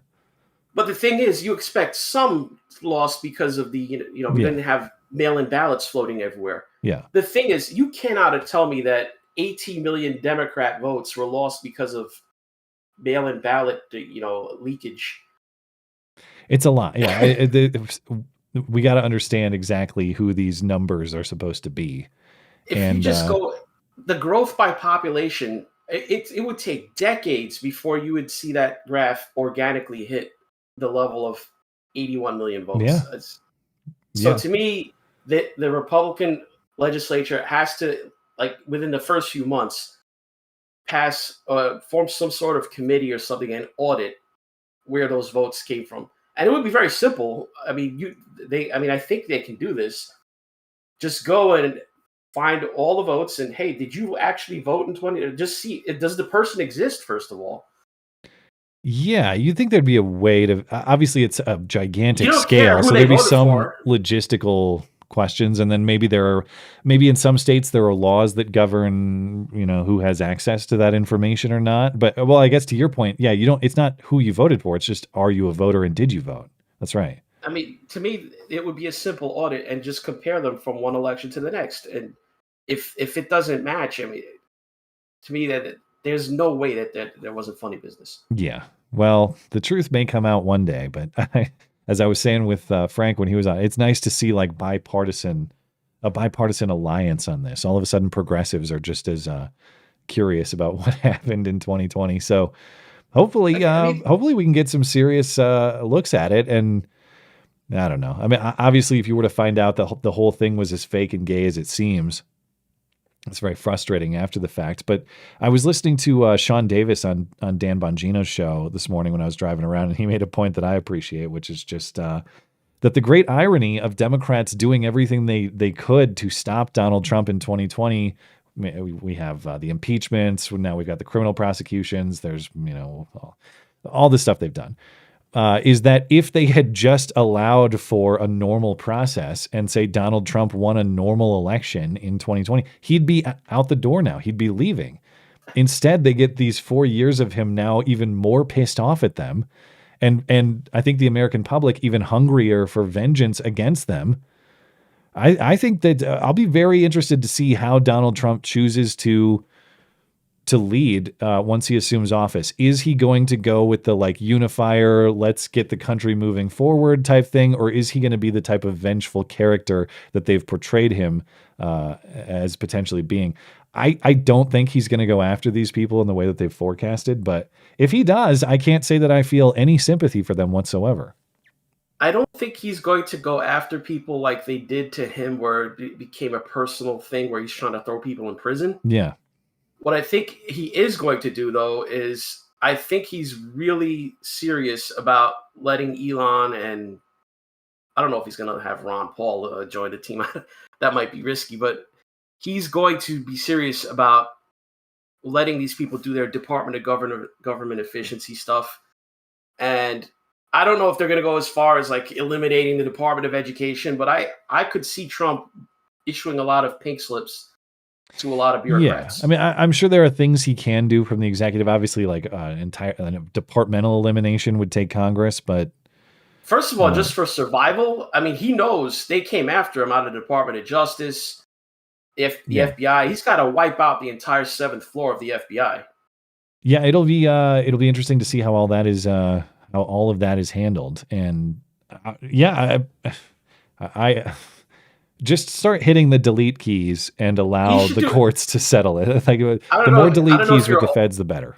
But I don't know if you're old enough when Bill Clinton won his first term. He was smart. He just fired everybody day one. They couldn't say anything because all he just said was, well, I'm a new president and I would just want to put my own people in. So Yeah, if he does I didn't know that. if he does it early, he won't have to give an excuse because it's fairly typical. There have been presidents before who came in and just fired everybody. Well, thank you for the call, man. And if you learn any more about the oddities of the missing 18 million ghost voters, definitely send it my way, because I'll be looking at that in the coming days and weeks, because I am as curious about that question as any on planet Earth right now. Well, it's certainly piqued my interest when I saw the graph. I was like, yeah, that ain't right. Yeah. Well, thank you, man. I appreciate it. And have a great night. Good talking to you. Neo Unrealist, by the way, I should have shouted him out, but yeah, Neo Unrealist on YouTube and Rumble. When I say that he's detail oriented and I admire his work, it's because he does great detailed streams breaking down the finer points of a lot of stories like this. So Neo Unrealist is a great source of information. You can follow him on X at Neo Unrealist, YouTube or Rumble. Neo Unrealist is the name of the account on both of those platforms. But I'm sure he'll be back again soon. He can plug his accounts then as well. Let's talk to Striped Patches. Striped Patches, are you there? Hey, how's it going, Matt? I'm well. How are you? Call from Massachusetts, where there was a lot of glum faces at work. But, well, that's good. I was going to say that I thought there was kind of an abortion wet blanket on this election. The other wet blanket is the re-election of Elizabeth Warren and Bernie Sanders. But maybe you take the trade. My boss is very glum today. So are you? How much about your work are you comfortable sharing? What type of workplace is this? I work in a Fortune 500 company out here. Okay. Biotech. Are you talking like headquarters of the company, or what sort of situation? Well, it's international, so it's like the U.S. headquarters. Okay. And so when you're talking about a boss, is this like a high level executive person? 2 layers down, so it's the director of the department. So there's like a senior vice president that would report to the chief operating officer. Mm-hmm. So it's a guy that's 2 layers from that. What? So the 7 layers, he's layer 4. So in this work, obviously, I assume you enjoyed some of this potential suffering. But are you in position to mock it at work, or do you just have to smirk and not give away your enjoyment? Well, me and my coworker started this year, and we moved from the West Coast over, and he's not diehard MAGA, but he was also just laughing at the whole situation and the results. So him and I were just having a blast laughing today. That's for sure. What when you say that your boss was glum, were there any? Did this disrupt the workplace in any way, or was it just kind of moping around? Mostly moping. Okay. Yeah. In fact, he said someone on the call, because they can eavesdrop. He called someone was acting like Trump this today. I'm like, I have no context for what that means. Okay. So anyway, yeah. Sorry, go ahead. I invite as much of this story as you'd like to discuss. Oh, all right. Well, that's pretty much it. Okay. What I wanted to talk about is, I think this is the. Oh, see, that's where I live in the hood here. They're coming to get you now. Yeah, you're. Feels like it. You're being arrested for your lack of conformity in Massachusetts. Dude, it's so noisy where I live. All right, but regardless, one of the things that I thought about was kind of how pivotal Elon Musk's transformation of the Republican Party has been in this election. But I think it's like a more F around and find out thing that came over the last 8 years. So okay. Do you know much about Elon's like weird personal life? And he has like a weird personal A little bit. I know he has a lot of children. I know he's had multiple women. Yeah. But beyond that, not a lot. No. So one of his kids is trans, and he like absolutely hates it. Okay. And so does he? What's his custody situation with that child? Shared. Okay, but he, for whatever reason, has been overridden in his opposition. Well, the fact is he bangs so many women. Yeah, he doesn't get like primary custody. Yeah. Yeah, and so I know he's uber pissed about that. And then, are you familiar with how Tesla's first headquarters started out in California? No. He was able to buy a plant from GM, General Motors, for like pennies on the dollar out in Palo Alto, and that's where Tesla started. And so when COVID happened, Gavin Newsom said they were going to have to stop manufacturing vehicles, where the other automakers in the US, because they were in Texas and Michigan, were going to be allowed to still make vehicles at the time. So that kind of was the propensity for him to actually move his headquarters now to Texas. Okay. So that was like the move there. So I'm just building the case that why he hates Democrats so much. This the trans thing. They shut down his factory, and then he buys Twitter. And if you remember, he instantly gets this ad boycott that's coordinated Yeah. directly from Democratic operatives. I remember the "go fuck yourself" moment with Andrew Ross Sorkin. Is that his name on the stage? That was a great moment with that reporter. Yes. And so his vendetta and his kind of right wing, and I think honestly, I'm just gonna be honest, I think Twitter is basically turned into a right wing echo chamber from people leaving the platform and just freeing up the shadow banning. Yeah. But I think it really did play a pivotal role in the fact that he threw so much money, Yeah. devoted essentially a whole social media platform for right wing stuff. Yeah, and we're just for people to talk freely, you know. I've been critical of Elon for a number of things, and but I have to hand it to him. I think that the purchase and transformation of Twitter/X, even though I hate calling it X, but that's okay. That it has been of crucial importance for the sake of free speech and just conversation in this country. A lot of people, that is their source of news. You know, they get information just by scrolling X, formerly Twitter. And a lot of the material I get for my streams, and I find information and stuff I want to talk about through that platform primarily, just because it's one of the lesser censored platforms where people are actually talking, and because it actually cares about being interesting in that way, like beyond just serving a principled purpose of free speech in this country. I think he's doing a great job of just expanding the functionality and making it a fun, interesting place to be. I'm really glad to see the streaming function being built up and making it more of a place to have videos and conversations with people beyond just short form text stuff. Yeah, I don't know to what extent it maybe influenced or changed the result of the election, but it certainly had a pro freedom, pro speech effect. And whatever the result is, I certainly of the election, that is, I certainly welcome that culture being restored in this country, and he's done a lot for that. Yeah, I mean him doing what he did single-handedly got that Joe Rogan endorsement. Yeah, that's true. And Yeah, he referenced that, didn't he? Here's the interesting thing, because I don't think Joe really went into this, because I don't think he wants to bring up all this stuff. Do you remember like CNN made him yellow, and then yeah, when he had COVID, they made him all weird color. Yeah. But that comes up into the Twitter files, and on his show, Joe Rogan interviewed Matt Taibbi, Schellenberger, and those guys who had access to those files.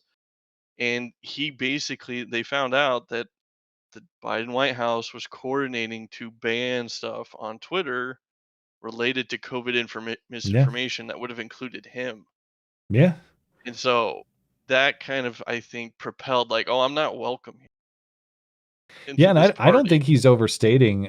He had warned that if Kamala Harris had won, that he would become a target, that they would get him in one way or another. Now, of course, Joe Biden is in there already, and the DOJ was able to target him at will if they wanted to, you know, in the under the current administration. But yeah, I mean, I do think that that at some point they would have tried to exert more control over Twitter or X than they already had previously with the former leadership there, who was working with the FBI directly in many ways, or other feds, to control information like the Hunter Biden laptop stuff that they found to be inconvenient. And so, yeah, man, I there was a little bit of time there where I was kind of Elon skeptical, and of course, given the personal life stuff, I have to question that.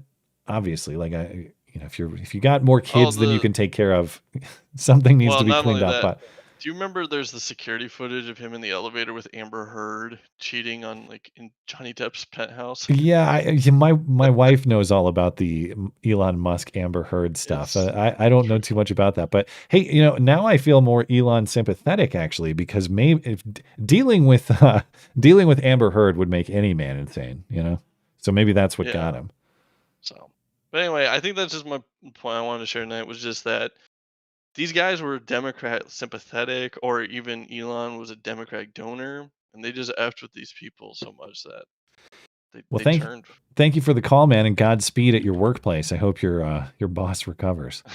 I hope so too. Thanks, Matt. Thank you, man. Have a great night.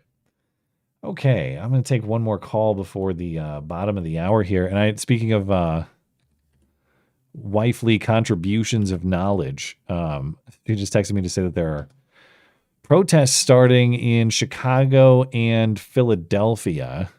Must be according to probably information on X. Actually, just doing a quick news search to see if I see anything that is really significant. Let's see. It looks like maybe more in Philadelphia. Let's see what we got here. I'll put this up on the screen so you can see it. But Philadelphia police monitoring social media posts about threat of looting in the city. So maybe the Foot Locker harvest is back on pursuant to 2020 tradition. I don't know. Philadelphia Police Department this afternoon putting out a statement that says police department is aware of social media posts encouraging looting and other criminal behavior. Officers have been deployed throughout the city, including numerous locations, blah, blah, blah. So maybe that stuff is in development now, but I don't see a lot of things that are... They must just be getting started, like she was saying. So I'll keep an eye on that, or if people have more information on that, maybe we'll check in with the rest of the stream. But before the bottom of the hour, let me catch up with one more caller. Let's talk to Maverick. Maverick, are you there? Hey, I'm here. What's on your mind, sir? I got a couple things. So the first one was just last night, as I was watching live, I was pretty sure Kamala was going to win. Just because I'm so traumatized from 2020 where I went to sleep. I heard a lot of people say that. So what was the moment where you finally thought, and maybe we're not even there yet, you finally thought, okay, I think this is done. I think it's a done deal. Well, done deal was like 4 a.m. My child woke me and my wife up, and she looked at her phone and was like, they called it. So then I was like, okay, maybe. But before that, what time zone are you in? We're central. I'm in North Dakota. Yeah. So Trump's speech was sometime around 2:30 Eastern. It was like 12:30 here in Mountain Time. So 1:30 for you. So it would have been after Trump had already spoken. Of course, Pennsylvania was called at that time too. Yeah. So yeah. Well, when I went to bed, it looked like Pennsylvania was good. When I was paranoid was when Pennsylvania was in the air, and I kind of had the assumption that if it wasn't an obvious Trump victory by the time I went to bed, I'd be waking up to a Kamala victory in the middle of the night. And I don't know why that didn't happen. I felt that because, man, I went to bed pretty comfortably in 2020. I wasn't certain, but I thought, like, I don't know, this looks pretty safe. And then I woke up and I saw the famous meme, the ballot drops had struck, and I thought, wow, what the hell happened? But that did not happen this time, of course, and that was quite refreshing. Yeah. Well, I don't want to be a blonde, but do you think it's intentional?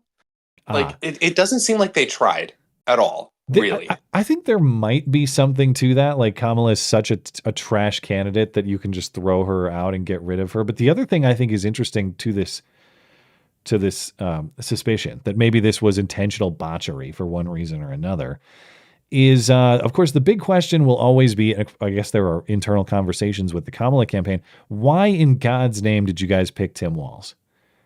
Awful. Yeah. That's the question you're asking. But I always, the conventional wisdom is that she rejected Josh Shapiro on the basis of his Jewish identity / pro-Israel stance, that she thought that would be a political liability. Now, and these are just rumors, I haven't seen evidence to this effect, though circumstantially it kind of makes sense. There are claims that she actually went to Josh Shapiro with the offer. He turned her down because he views her as a loser, correctly so, it would seem, and he wants to run in 2028, and he doesn't want to have that baggage attached to him. Now, if that did happen, correct political calculation by him, I wonder if that explains why we got Tim Walz. That, like, who knows if Kamala was intentional botchery or not, but the Josh Shapiro angle on it definitely could have been like, no, I'm not. Listen, I want a political future, and I'm not touching that lady. Well, yeah, because I live on the border between North Dakota and Minnesota. I work in Minnesota. Tim Walz is not popular in Minnesota. No, he lost his home county. I saw.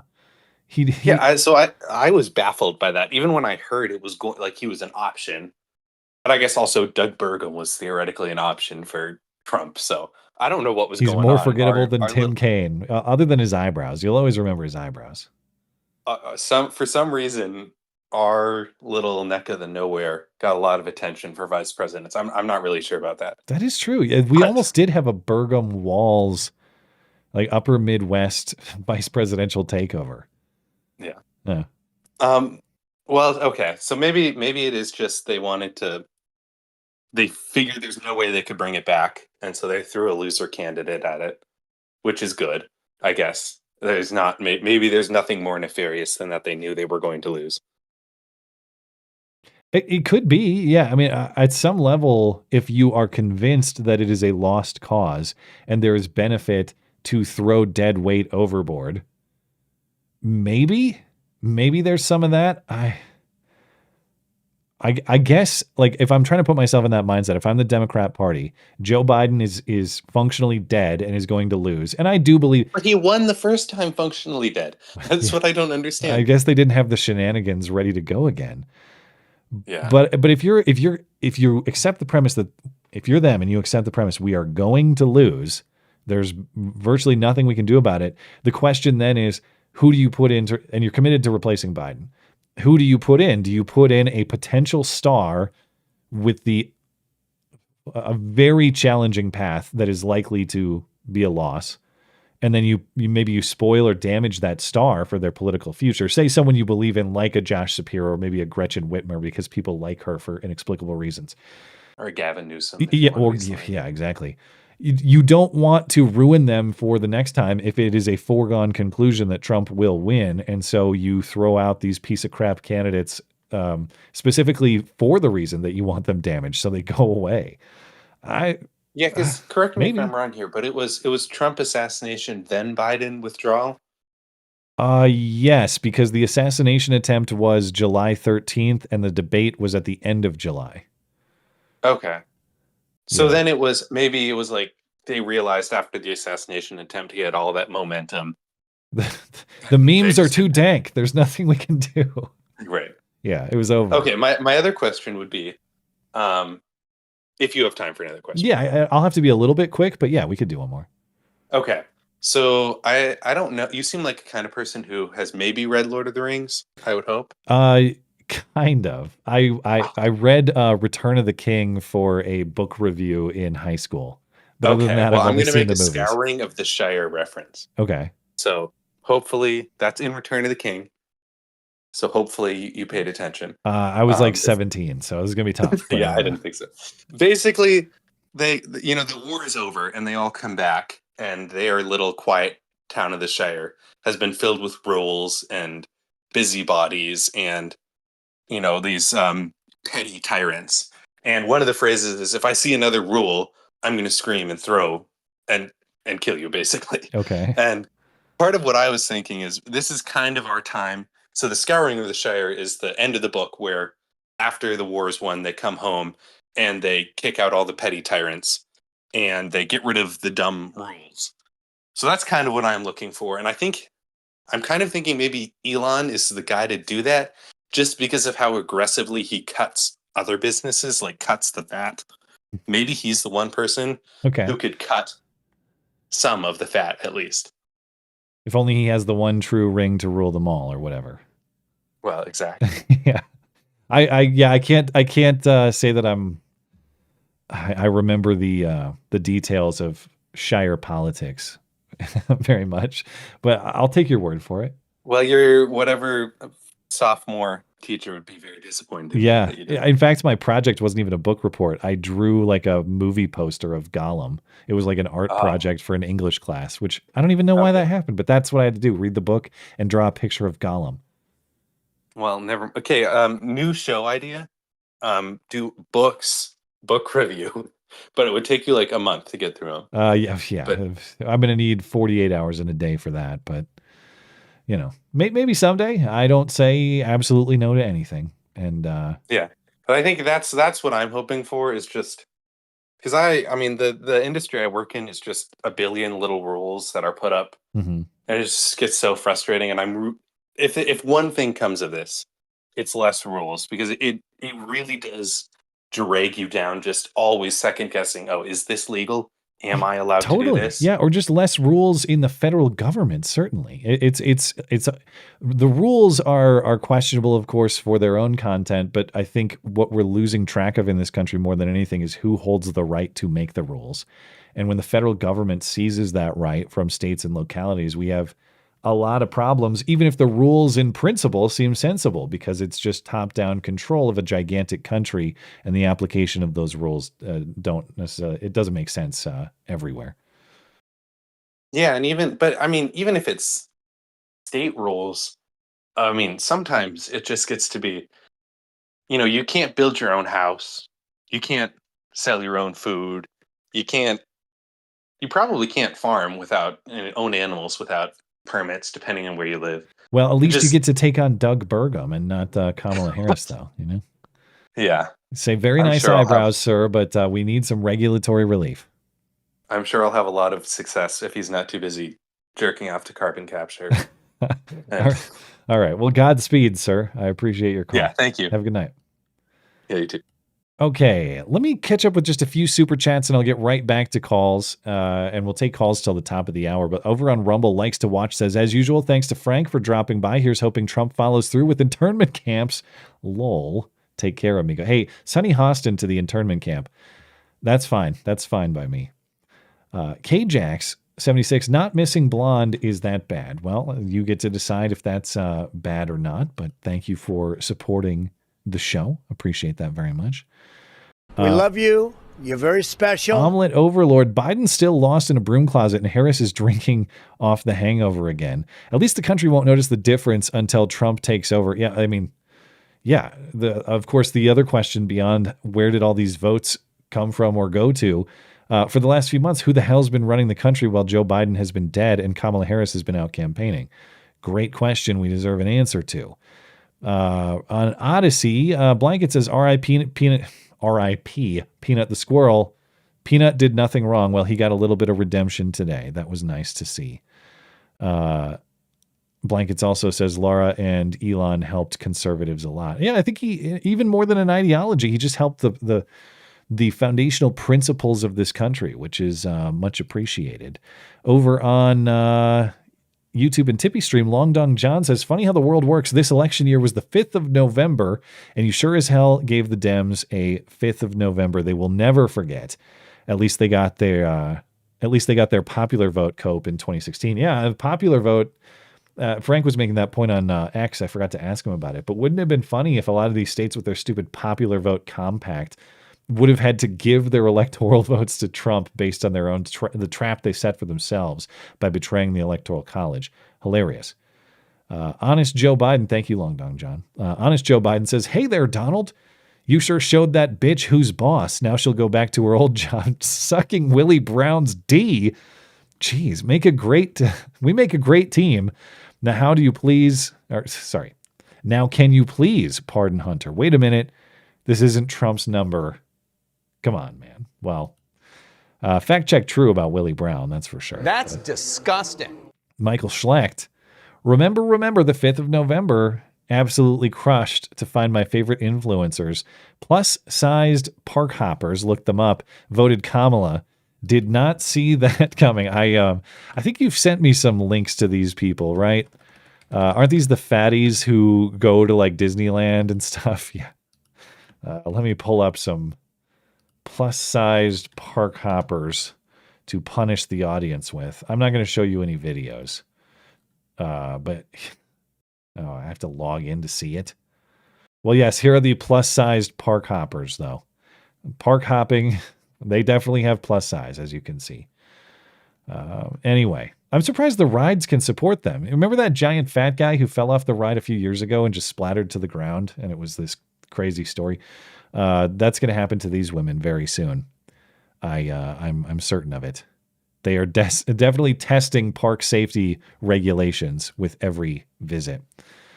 But okay, let's. I want to make sure I give enough time to callers, and I will come back to the super chatters at the top of the hour. I really appreciate your patience, guys. I know it's been a long wait with the super chat, but I will be back to them. And thanks for supporting the show.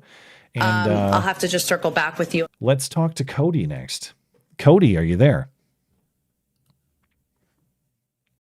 Cody. Blonde, and you show plus-size models before bringing in callers. There we go. I don't know, Matt. I might have to unsubscribe. I kind of had a bad connection for a second, but yes, I guess I've downgraded in the female visual appeal on the show. Sorry about that. Are you still there? Yeah, I'm still here, Oh, Matt. okay. All right. Well, what's on your mind? Oh, did you get my email earlier today about Iowa's constitutional ballot measure? I think it's still in my inbox, so Probably I haven't got had a chance to look at it. But what is it about? Basically, it says only citizens can vote if they're 18, and they have to be resident of the state of Iowa and of the county for a certain period of time. Okay, and that passed or failed? Oh, it passed 75%. I guess I'm surprised that's not the status quo. A few. Why is that not the status quo? It changed an old measure that was age 21 instead of age 18. Did I forget? Does the federal government require? How is the voting age determined? Is that a federal government thing, or do states still restrict? I don't know. I think it's all 18 now. Okay, I don't know but I don't know. Well, I'd have to. I'm not going to research it on the fly, but I guess I assume that's some holdover from a time when, say, Iowa had restricted the vote to 21 plus. Yeah, and the other thing it did is also anyone that's 17 but turning 18 by November can vote in primaries. Oh. Okay, and that passed? So if your 18th birthday is in July, you can still vote in the primary while you're 17. And that passed? That's now going to be the law? Yeah, that's all one ballot measure. I guess... And then we have another one that was the 25th Amendment for Iowa State. So apparently we didn't have that. Oh, as in like the power of, a lieutenant governor to remove the governor? Yeah, essentially what the 25th Amendment for the president is. Speaking of, one thing have it for the governor. One thing I forgot to mention in my discussion of Kamala's future, and I'm kicking myself for it because we have to consider it. Don't count out the possibility of President Kamala Harris still, because there's a few months either for Joe Biden to give her the kind gesture of early retirement to make her the first asterisk female president of color. Or I guess there's still time for the vice president of the cabinet to maneuver for some sort of 25th Amendment removal to give her the asterisk crown. I wonder if any of that will be in play. She already was. She already was the president, Matt. Don't you remember? How so? For about 8 hours when Biden was getting a colonoscopy. Oh, that's right. There was I get okay. So yeah, does she have that? Does that count? The asterisk presidency there. It was temporary, I guess, by design. I don't know. Anyway. Okay, so Iowa politics got a little bit interesting, too, because there was that outlier poll that said that Kamala Harris was going to win Iowa. Were you ever sweating that? I wasn't, I guess. I don't know. I'll be honest, the only time I voted Donald J. Trump was yesterday. Oh, really? I didn't vote the last two times for him. Why is that? I just didn't. I don't know. Were you of a different political persuasion, or you just didn't like the guy? A bit of both. Okay. Still don't like him. I voted Libertarian both times. Okay. But you were unpersuaded by Chase Oliver and company, huh? I don't know. You just want to see I the don't end know of if the this Trump country story? could take 4 more years of Kamala's Yeah. lack of leadership. Yeah. Yeah. I mean, I'm thankful we won't have to watch that show. That would have been an absolute disaster in every way possible. And I know there are a lot of questions about what the future of this country will be and whether the best course of action is to try to salvage what remains, or whether you go collapsitarian and rebuild something on the other side and all that. I don't think Donald Trump is Superman. I think that we have a lot of things that have to be, you got to turn a massive ship around in ways that may be borderline impossibly difficult. But just for whether it's short-sighted or not, whatever criticism you may have, I'm very thankful not to have to watch the Kamala show with my family living through that, or anyone else's family for that matter. But I want to see how it would have played out in a movie theater. I have curiosity of what it would have been like. I just don't want to live it because I know it's very bad. But just give me the glimpse, and then I'll go home and live the better life. Yeah. Well, I'm glad you came around, man. Even though Gary Johnson got you in 2016, I guess, and Jorgensen, huh? She did it for you. What is Aleppo? Yeah, Gary Johnson. For all his faults, he was an entertaining guy. He really lost me on the yes, you have to bake the cake point. But I kind of liked him as a guy. God, He was I forgot he said that. He was kind of funny as a guy, even if his policy positions were not to my liking. But anyway, man, thank you for the call, and Godspeed out there in Iowa. Yeah. Have a good night. Good luck to you and your family as well, Matt. Thank you. You as well. May you have another child soon. I hope so. And all the best to you and your family as well. Get to work when you get home.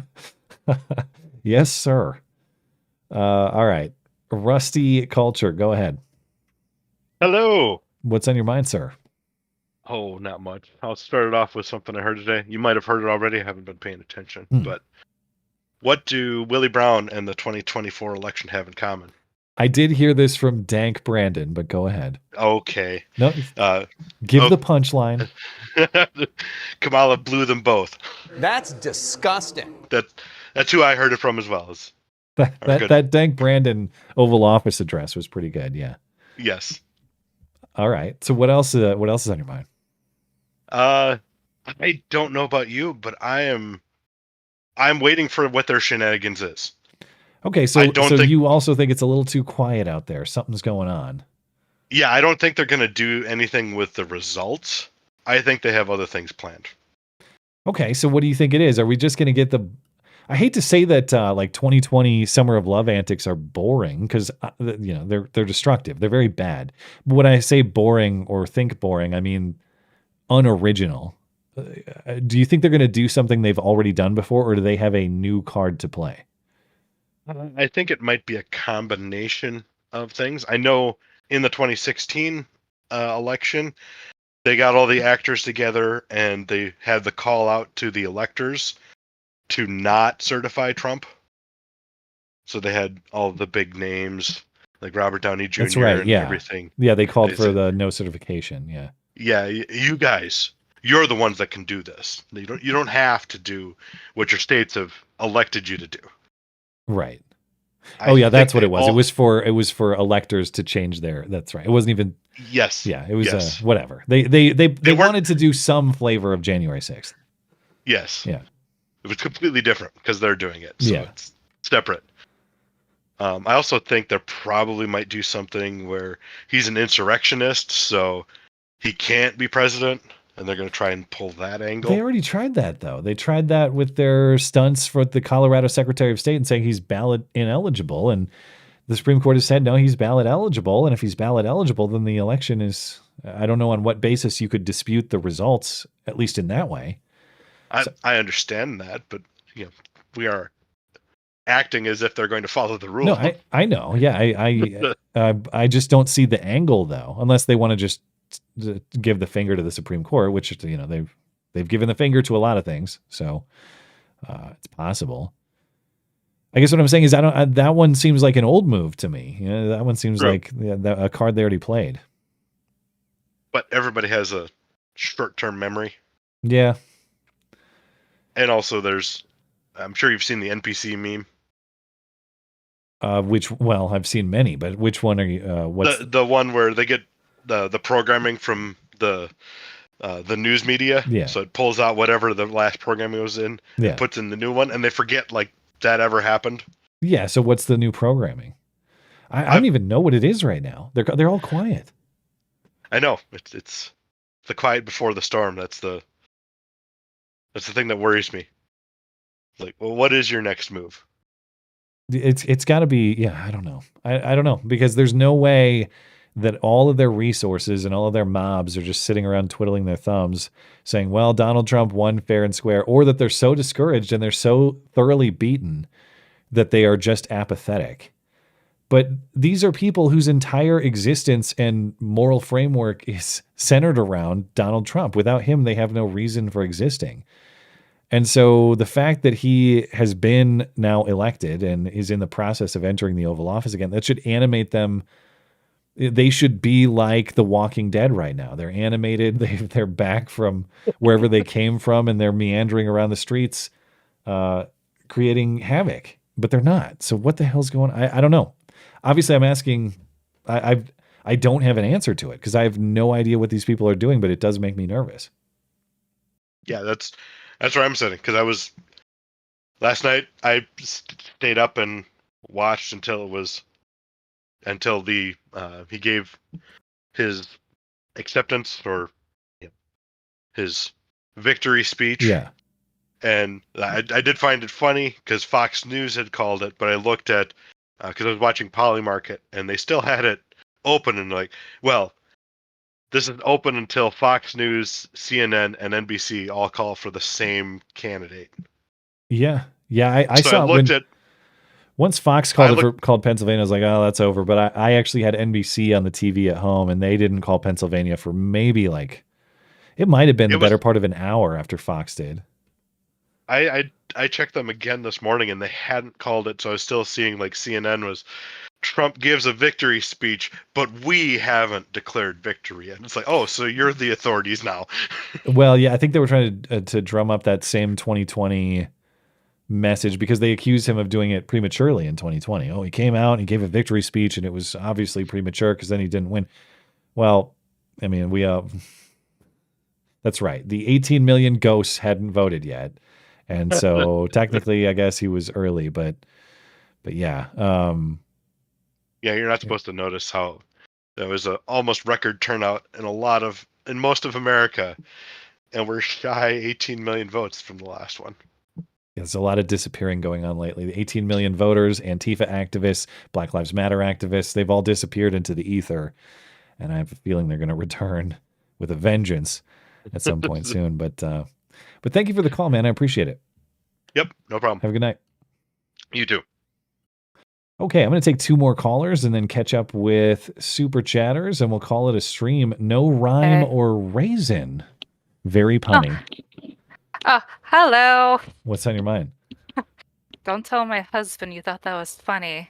This is his thing. Oh, okay. I was going to say, yeah. oh, all right. So it's not even a chick joke. It's a man's joke. All right. Yes, it is. Okay. Just like a woman would do. I'm sorry. Fair enough. What's on your mind? Well, first off, I'm very happy, with the results. I stayed up until 3 a.m. Pacific Coast time. And I was on pins and needles, just sitting there. I was like, I'm going to stay awake because I'm not going to be tripped up again and go to bed happy and then wake up. So I finally went to bed when I finally saw the magic check mark, and I was like, my watch is done. Now was this the official race called as president? Or I stayed up until Pennsylvania was called, and I thought that's good enough. But did you see the official check mark? Is that what you're talking about? Yeah. Okay. I was just like, nope. I was like, I saw him live when he was talking, and I just kept watching. I was like, I don't trust this. I think when I went to bed, they were still saying, it. well, technically Alaska remains undecided. And Yeah. because he was just shy of 270 with Pennsylvania, because yes, I was taking Alaska for granted when I was declaring him as elected. Yeah. But yeah, so okay, and obviously you didn't have that that 2020 flashback wake up experience where suddenly the world had changed while you were sleeping. But how did any of that linger for you? Even though you saw the check mark, did you think you were going to wake up to that? Slightly. But I would like to say that I am so happy that I was part of the group that is contributing to all the wokies upset. Your resident fiery but mostly peaceful Latina Okay, so voted, so I'm happy about. so, It's like yeah. Okay, or did you have other trolley antics, or was it just the vote that was the contribution? Not that that's insignificant, but it sounded like maybe you. I've been listening to their whining all day today, and it's Okay. been fueling me. I've been enjoying it so much. But have you pestered? Have you prodded? Have you? Oh, I've been posting all over my own personal Facebook, just like, yeah. I made pancakes for my family today. Yeah. Red, white, and blue with whipped cream, strawberries and blueberries. I was like, yeah. Had some mimosas too, and I was like, Wow. there's lots to celebrate. A patriotic breakfast made by a woman for her family. That is completely enraging to those of progressive sensibilities. Yeah. Because that's what Hispanics do, okay? That's right. Well, I've been laughing about I don't know if you caught it earlier in the stream, but these tweets from progressive-minded people talking about how much they hate Hispanics now because Hispanics didn't get in line and vote the way that they expected or wanted.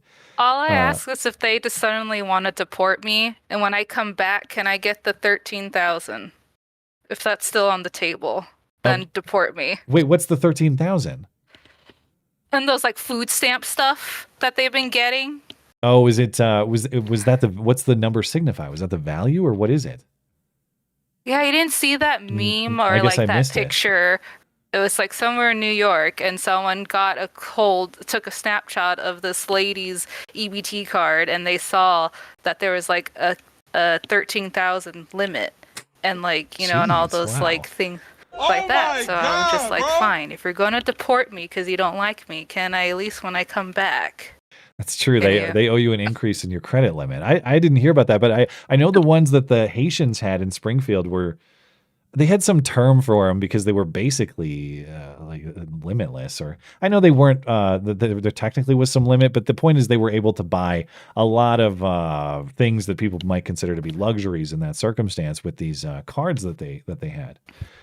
So, yeah. But I'm out here in the good old state of California, just patiently. You were talking about those missing votes. I looked. Biden got 11 million votes. Kamala is only at 5,007,000 something. In California, how much has been reported? We're at 54% reporting, and I find it funny because last 2020 Trump got 6 million, and she's at 5. So I'm like, if the thing stands, does that mean Trump wins California? Well, when the other half of that reporting comes in, she should be something close to say 10 million, I suppose there. But I don't know. But that's still an underperformance, to your point. Yeah, because usually it's like the ratio's 30-60 right now. It's at 57 for Kamala, 40% for Donald Trump. Okay. I think that says a lot. Yeah, and her own home state is like not coming out for her. If you look at the results in states that aren't necessarily swing states or competitive, but look at New York, look at Virginia, look at say Florida. Or remember Ted Cruz was supposed to have a competitive race in Texas? Not even close. Florida was not considered a swing state, but you'd think you might have like a 5, 6, 7, 8 point margin. Donald Trump won it by what, like 15 or something? Yeah. A lot of the expected margins were so much wider, or I mean, they're so much more skewed towards Trump than a lot of the forecasts, a lot of the polling predicted. And I'm not surprised California included. I feel really bad for California conservatives or California people who just don't get in line for the Democratic Party, because your state has more of those people than any other state. And Yeah. you are all you're all held captive under Sacramento, the Bay, and LA, effectively. Yeah. Well, I guess the one good thing is like, well, I live in Los Angeles County. Yeah. And so the good thing is Gascon is gone. I We heard got that, rid of yeah. that. Yes. And we replaced him with this guy, Nathan. I can't remember. I don't know how you say his last name. But like he says he's going to install, because Gascon replaced this thing. Oh, what was it called? It was called the Hardcore Gang Unit, and Nathan is bringing that back. That's an official law enforcement unit, the Hardcore Gang Unit. Yes, that's what Okay. he says. And then Gascon got rid of that, and he changed it. It's a specific name. I'm trying to find it. Some stupid, gay liberal nonsense. Okay. Yeah. Was that Community Violence Reduction Division. To use a community-oriented public health-based approach. And Nathan is getting rid of that and restoring Hardcore Gang Unit in the DA office. Just so I understand, Gascon was saying you need a public health approach to gang violence? Yes. No. Community, all No, those, you need to like, match the violence with violence, unfortunately. That's really the only way that gets dealt with, is And superior violence. So he's ready to prosecute crime over here. And also, if you remember, the whole, it's a misdemeanor, you won't get charged if it's $950. Yeah. Well, that's gone. In Yeah. California, we So they undid now that. you can get prosecuted. So we got an actual DA that's going to go after crime. And also no more looting. And so I'm like, you know what? I think that's a sign. Kamala did not get the show out that she should have. Maybe I feel there's like hope. that's a good sign. Yes. Maybe I was wondering, it's like maybe California just has to be absolutely ruined and burned to the ground, and then everyone will move back and save it. And we'll once again. rise up like a phoenix Maybe, from the ashes. man. Okay. I still have to go back to the Bay Area a few times a year. My wife's family is from there, and it's there's a lot of rough scenery. So, Yeah. Obviously I think San Francisco and the Bay Area, it's got a lot of problems, but it's such a cool place. And I know less about LA, but California, I love it there. I mean, it's the most populated state for a reason, and it's because it's a very cool, unique. I mean, the ability to go ocean to mountains in that way, and California's got every natural feature you could possibly want, with the bonus of good weather throughout pretty much the entire state. And yeah, it'd be nice if we can return it to America again one day. So here's hoping. But Yeah, no, I'm jealous that my parents and my grandparents got to grow up in like a beautiful heyday, and I'm just like, it's not fair. well, you keep making those breakfasts for your family, and America will Yes. return naturally. So thank you for your contribution and your call. Appreciate it. Of course. Have a good night. You too. Okay, I'm going to take one last call before I get to your super chats. Use Hanvong. My apology if I pronounced that incorrectly, but what's on your mind? Hey there, Matt. How are you? I'm well. How do I pronounce your name? Just call me Vong. It's a lot easier. Okay, Vong it is. First letter there. Well, what's on your mind? So, forgive me for the out of left fieldness of this observation, but I'm seeing some odd historical parallels with, between our current situation here in the United States and, believe it or not, England starting basically in the first 100 years following the start of Protestantism, so 1520 to about 1620. Okay. And I'm wondering what you might think of that. Basically, it started with Henry VIII, and then the thing is that when he split from the Catholic Church, he basically kept all of the doctrines and dogmas of the Catholic Church were kept exactly the same, and he just said, no, we're a different church, but everything else is the same, and I'm the leader of it. Queen Mary Tudor brings them back in, and then Queen Elizabeth splits again. But when she split off, it was a very radical split, rejecting a lot of the doctrines of the church and following a lot of Calvinist thought.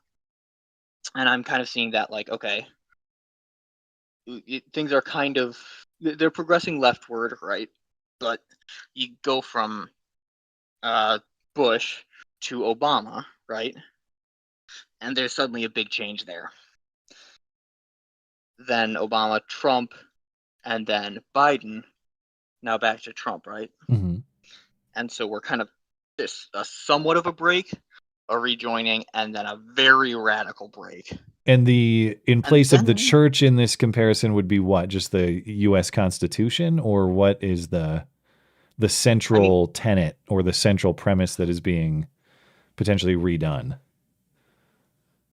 Honestly, I do view it as kind of a religious conflict because at the end of the day, Marxism was essentially Marx railed against religion, especially Christianity, but it is essentially, in its nature, quasi-religious. And so I see that as kind of infecting the left more and more throughout this period, and kind of replacing Christianity and God and his words and laws.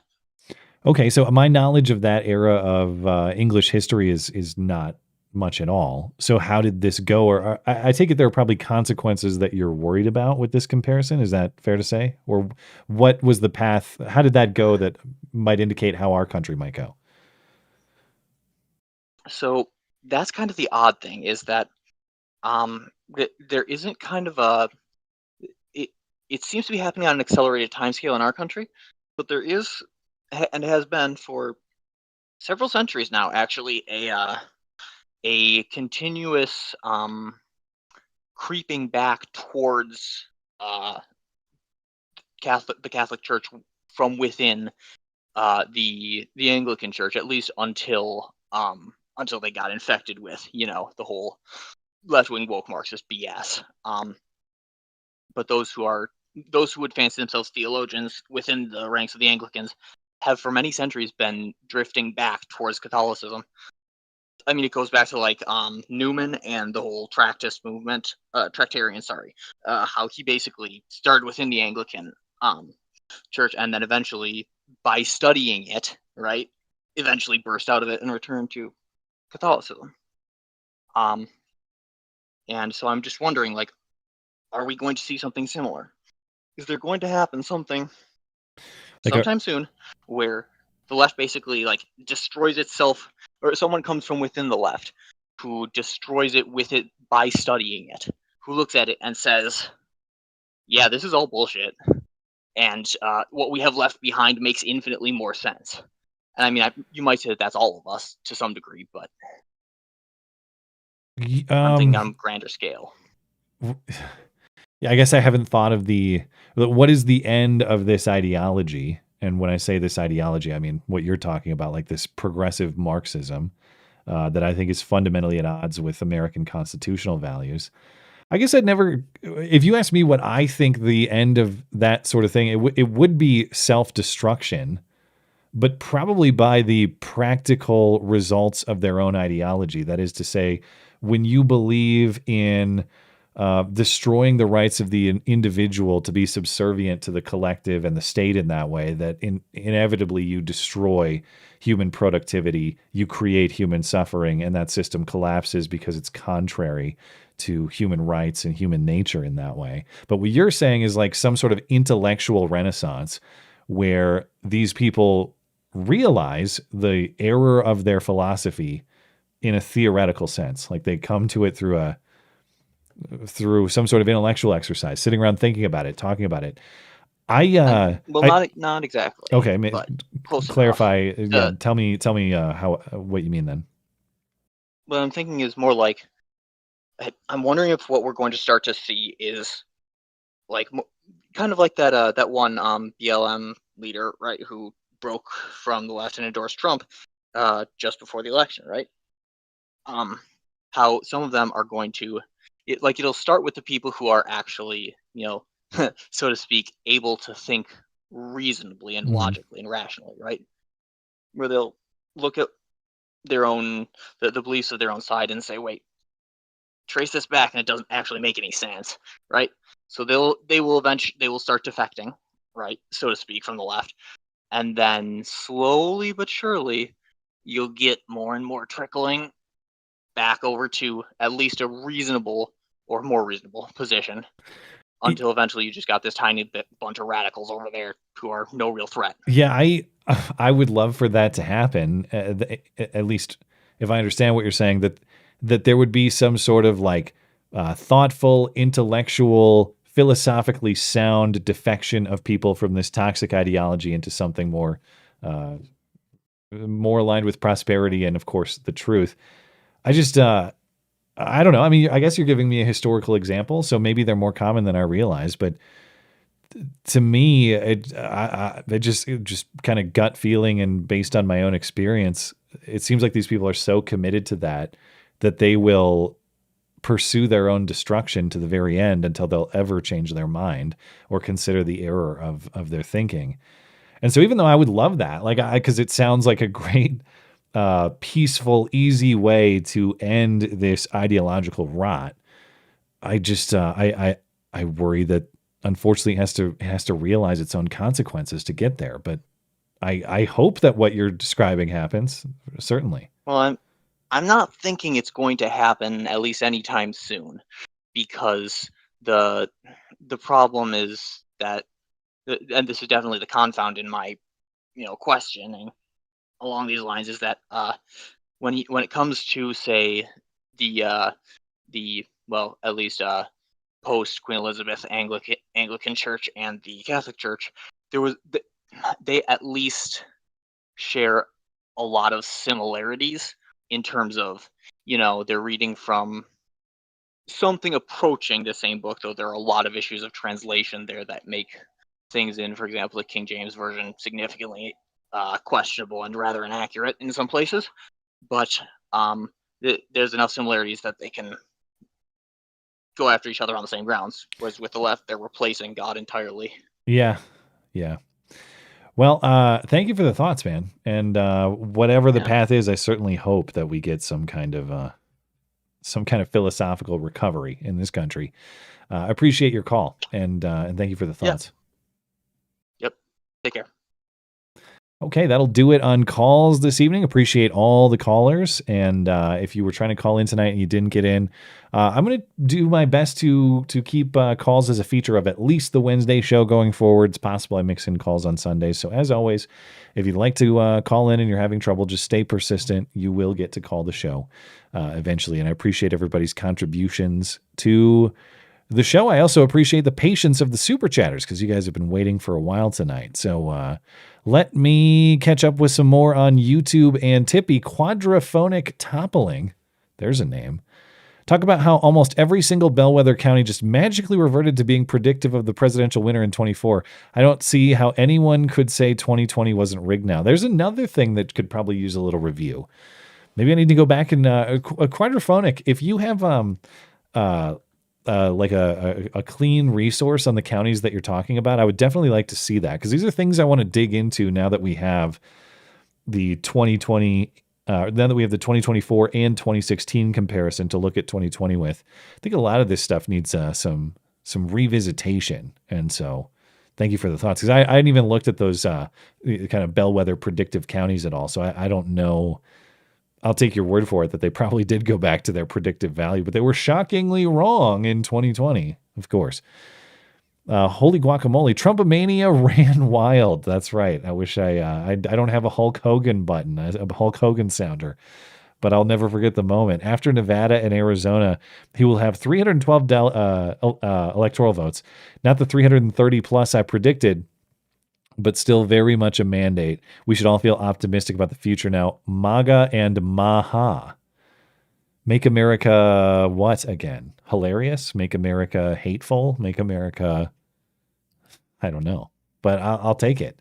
And with the popular vote win, not that I think the popular vote confers legitimacy. It doesn't. That's not the way we elect the president in this country, for good reason. But really, any arguments they have about the will of the people and the worship of democracy and all this, it's all out the window. I mean, Donald Trump is decisively the president of this country. There's no argument around it. And so it'll be very interesting to see just how much the democracy worshipers continue to worship going forward. Thank you, Mr. Guacamole. Griff Nizzle, nice to see Frank bringing back the sex appeal to the show. No homo. That said, I tried to watch your spot on his show, but that front end is fake and gay for not watching live. I don't know what you mean by the end part, but I'll certainly take the appreciation for Frank. I'm sure he likes that. So thank you, Griff Nizzle. You are gay. K-Burg. 2 months ago, a friend of our family said, KJ, if you vote for Trump, you are a bad father. He's a rapist who wants to take away your daughter's rights. I was furious, but bit my tongue.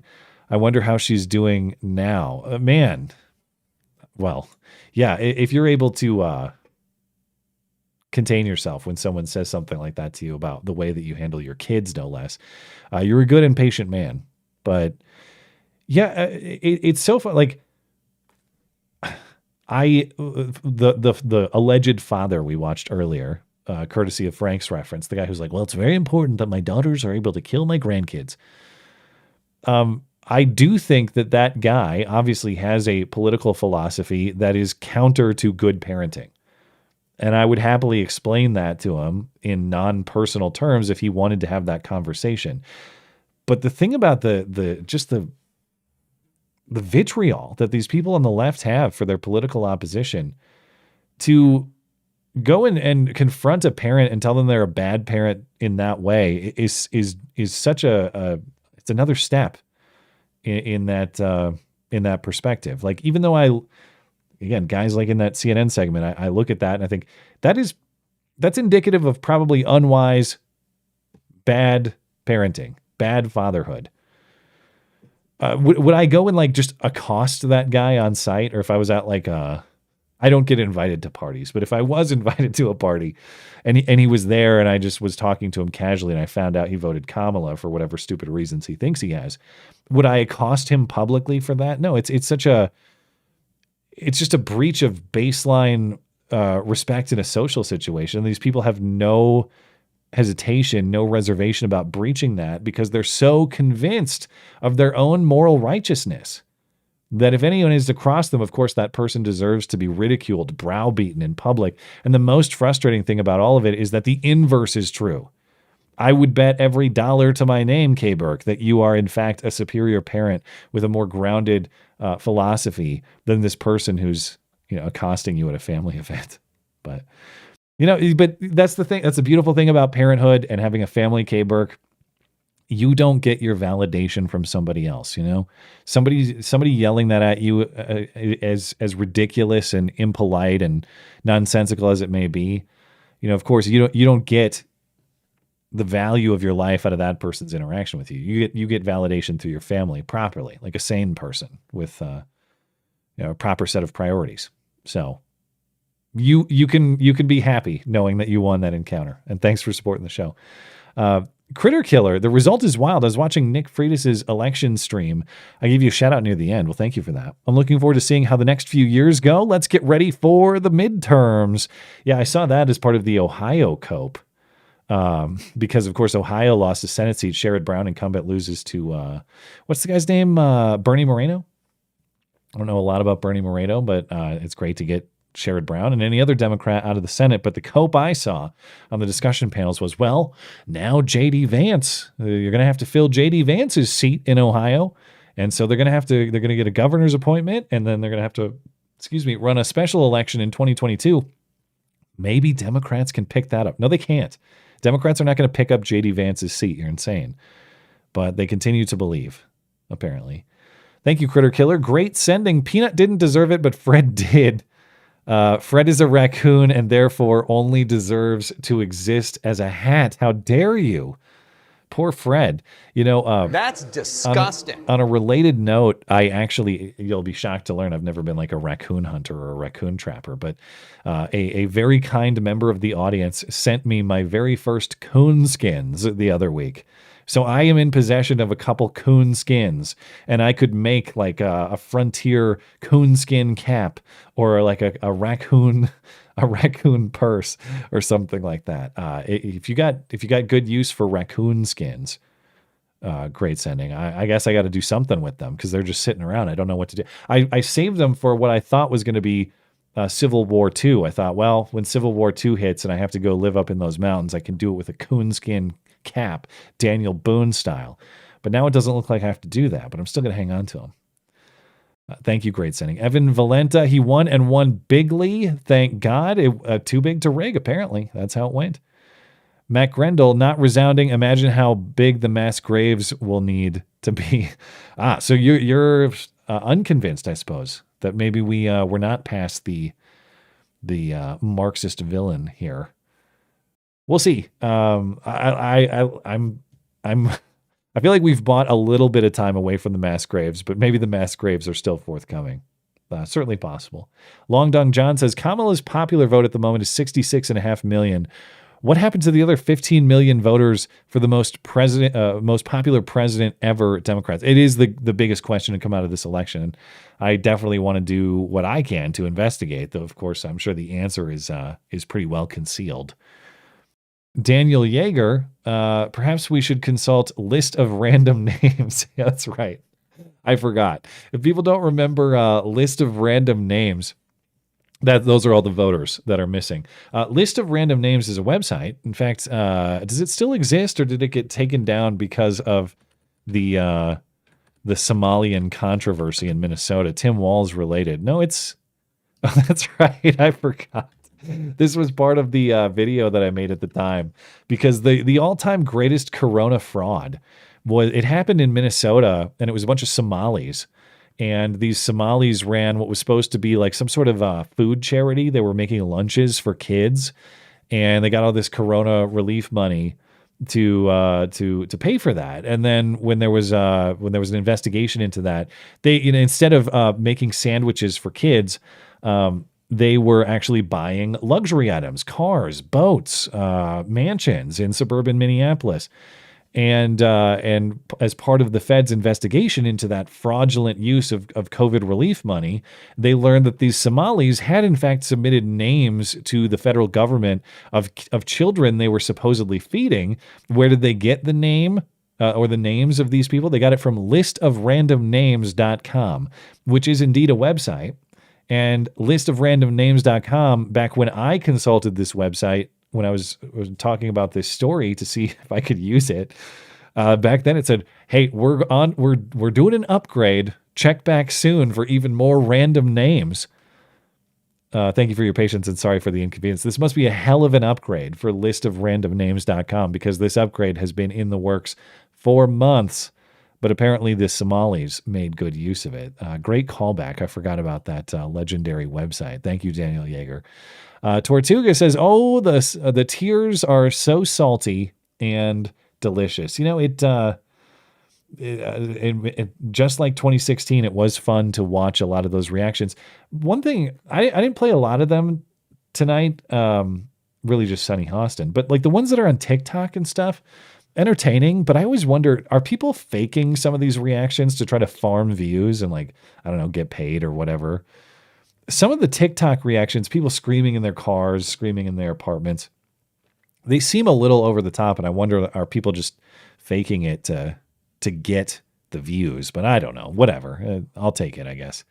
Thank you, Tortuga. B.E. Smith says, "Remember that time that someone on The View said, 'Hey, Trump, if you deport all Mexicans, who will clean your toilet?' That was pretty fucking wild." Was that the Osborne quote, Sharon Osborne, or was that somebody else? Really, anybody on The View could say that, certainly. Thank you, B.E. Smith. Aristotle's Ghost says, "When it comes to politics, purity spiraling is dumb. I'm a fascist who voted for Trump. If you want to protest the two parties, vote third party. Don't just stay home, you lazy wagbags." I do agree that you should. I do. Let's put it this way. I think that not voting is a valid vote. I wouldn't ever want people compelled to vote, of course. But in general, I do think it's an unwise use of your vote, that you should make a selection, even if it is a third party. You should make that baseline effort of civic participation. But it really is, if you want to get politically involved, and I say this like, this is not me saying I do this, because I don't. There are a lot of things I should do on the local level that I haven't yet gotten involved in, because the same excuses everybody has. Only so much time and this and that. You really want to make a difference in your community, politically. Your vote matters, and obviously encouraging your friends to vote matters. But taking that step to become a leader in local politics and actually running for office, getting your butt in a seat to say no to all this bullshit that they're trying to do.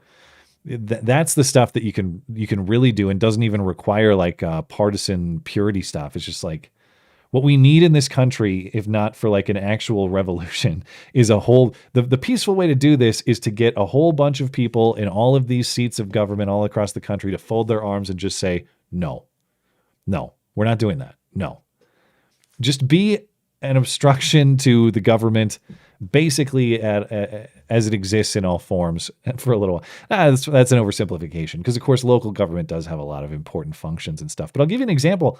One of the things I'm really pissed off about in our local election result is Bozeman is joining the club of retarded leftist cities that are banning plastic use of one-time use plastics. So it's like plastic bags.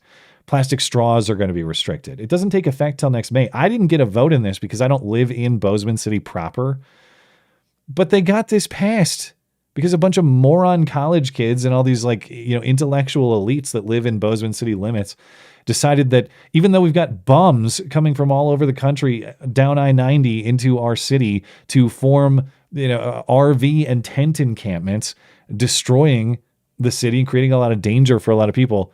No, the big problem is that like if Starbucks gives you a plastic cup or a plastic straw, great example of stuff that just needs to be said no to. Unfortunately, in this case, it wasn't like the city council's passing an ordinance or something. This was done by the voters. Some activist lawyer got it on the ballot, and voters said yes, please. We've had enough of our plastic straws. That kind of crap is it's that kind of crap that really makes me think like, oh God, I need to do more in my community to make sure I can get a freaking plastic bag at Safeway, the grocery store, Jeez, man. Anyway, thank you, Aristotle's Ghost. Thank you for your wisdom and Godspeed. Chris the Trucker, as a New Mexican, I really hope New Mexico would turn out for Trump better than it did. Too many commies being imported here, though. God bless you all. That was another state that was kind of close, though. Closer than anticipated, if I'm not mistaken. So God bless you, Chris, and Godspeed out there on the road. Long Dong John, what do you think the chances are of them starting an open war with Iran or Russia as one final fuck you to Trump before he takes office? Not zero. Biden and company seem to love their global conflicts, so why not kick another one off before they're out of here? I definitely could see that happening. Okay, let's see. I got a few more to get through on YouTube and Tippy here. Let me hop over to Rumble for a minute, and I'll come back to YouTube and Tippy. Let's see. Dangerous Spaces trusty call screener Tim says the old white man Joe Biden got more votes than both the black man and the black woman. Why are Democrat voters so racist and sexist? By the way, sex and race is not a qualification, so please shut up about it. Kamala kind of did, sort of. Like obviously people campaigning for her emphasized the history potential. Kamala, I think, sort of shied away from like, let's put it this way. I think Hillary went harder on the like, I'm the woman glass ceiling breaker. Kamala kind of shied away from that, even if her own campaign people maybe emphasized it a little bit more than her. But yeah, it is funny that the Diversity Party comes out in record numbers for the old white man. Apparently, nobody inspires them more than he does. K-Jax, says Trump isn't our savior by any means. We have to be our own saviors. We've been given a small reprieve at best. Get to know your neighbors. Additional wisdom. And thank you for supporting the show. And yeah, you do have to be your own savior. We love you. You're very special. And sometimes that sounds naive. Like, how can you expect to save yourself from everything? Well, being your own savior, I think, extends really to your family too. Like, who's best to look after my family and me? Who's best to look after me but my family? In a year that's been full of weird developments and, frankly, some low-level hardship, as I've mentioned, and I know that my experiences are common for so many. It's not like I've suffered so much more than anybody else. It's been a great year in any number of ways too. But in a year that has had tougher elements than years prior, I mean, yeah, what got me through that? Was it the state? Was it the government? Was it the Democratic Party? No, it was my family. And my family's rock solid. And so what does that mean? It means my obligation as a man is to build a family that is just as solid for the future, so that my boys, and God willing more children, will have the same safety that you're describing. That's how you do it. And your neighbors are the next extension beyond that, beyond your family. Yeah, it's not the government. It's your family and your community that you should be relying on. Point taken for sure. Suspish fish. Praise the Lord. We won't ever have to hear the Kamala cackle, trademarked term, Kamala cackle, these next 4 years. Yeah, I don't even, that's not even one of my buttons too. How did I never have a Kamala laugh button? But I guess I won't need one now, so that's fine. Thank you, Suspish Fish. Dangerous Spaces also says, we keep getting told the parties switched regarding slavery, but then those tweets you mentioned are all essentially, we hate you because you didn't do as your masters commanded, bloody Democrats. Yeah, I mean, you have these tweets that are all but saying, I only like minorities when they do exactly as I tell them to, which is hilarious. But the other way they admit it is especially in the immigration debate.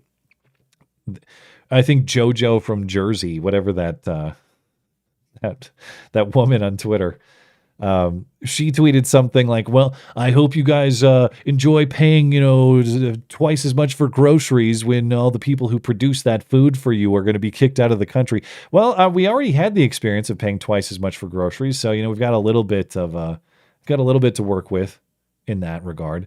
But even if it was true, and I don't think it is true, like even if you had a mass deportation system, I don't think that you're going to see massive food price increases because of that. But even if it was true, it's functionally the argument of who's going to pick the cotton. Cotton prices are going to skyrocket after we eliminate slavery. Well, some would call that morally justified. The same principle applies here. Like, what is more important, that your strawberries are at a low price at Walmart, or the fact that we have some control over who enters this country, and the fact that maybe laborers ought to be paid a fair wage for their labor and not be undercut by illegal immigrants from other countries who are willing to work for poverty wages to perform the task. Obviously, I want goods to be as affordable as possible for my family, and I am very frustrated, as is everybody else, by government-caused inflation that just artificially increases the prices of these goods. But at some level, if the price of goods is increased because of the reality of a moral economy, that is to say, nobody owns the labor of another, we don't put people to slave labor or anything close to that in the context of illegal immigration. We don't necessarily allow anybody to come into this country and just undercut our workers.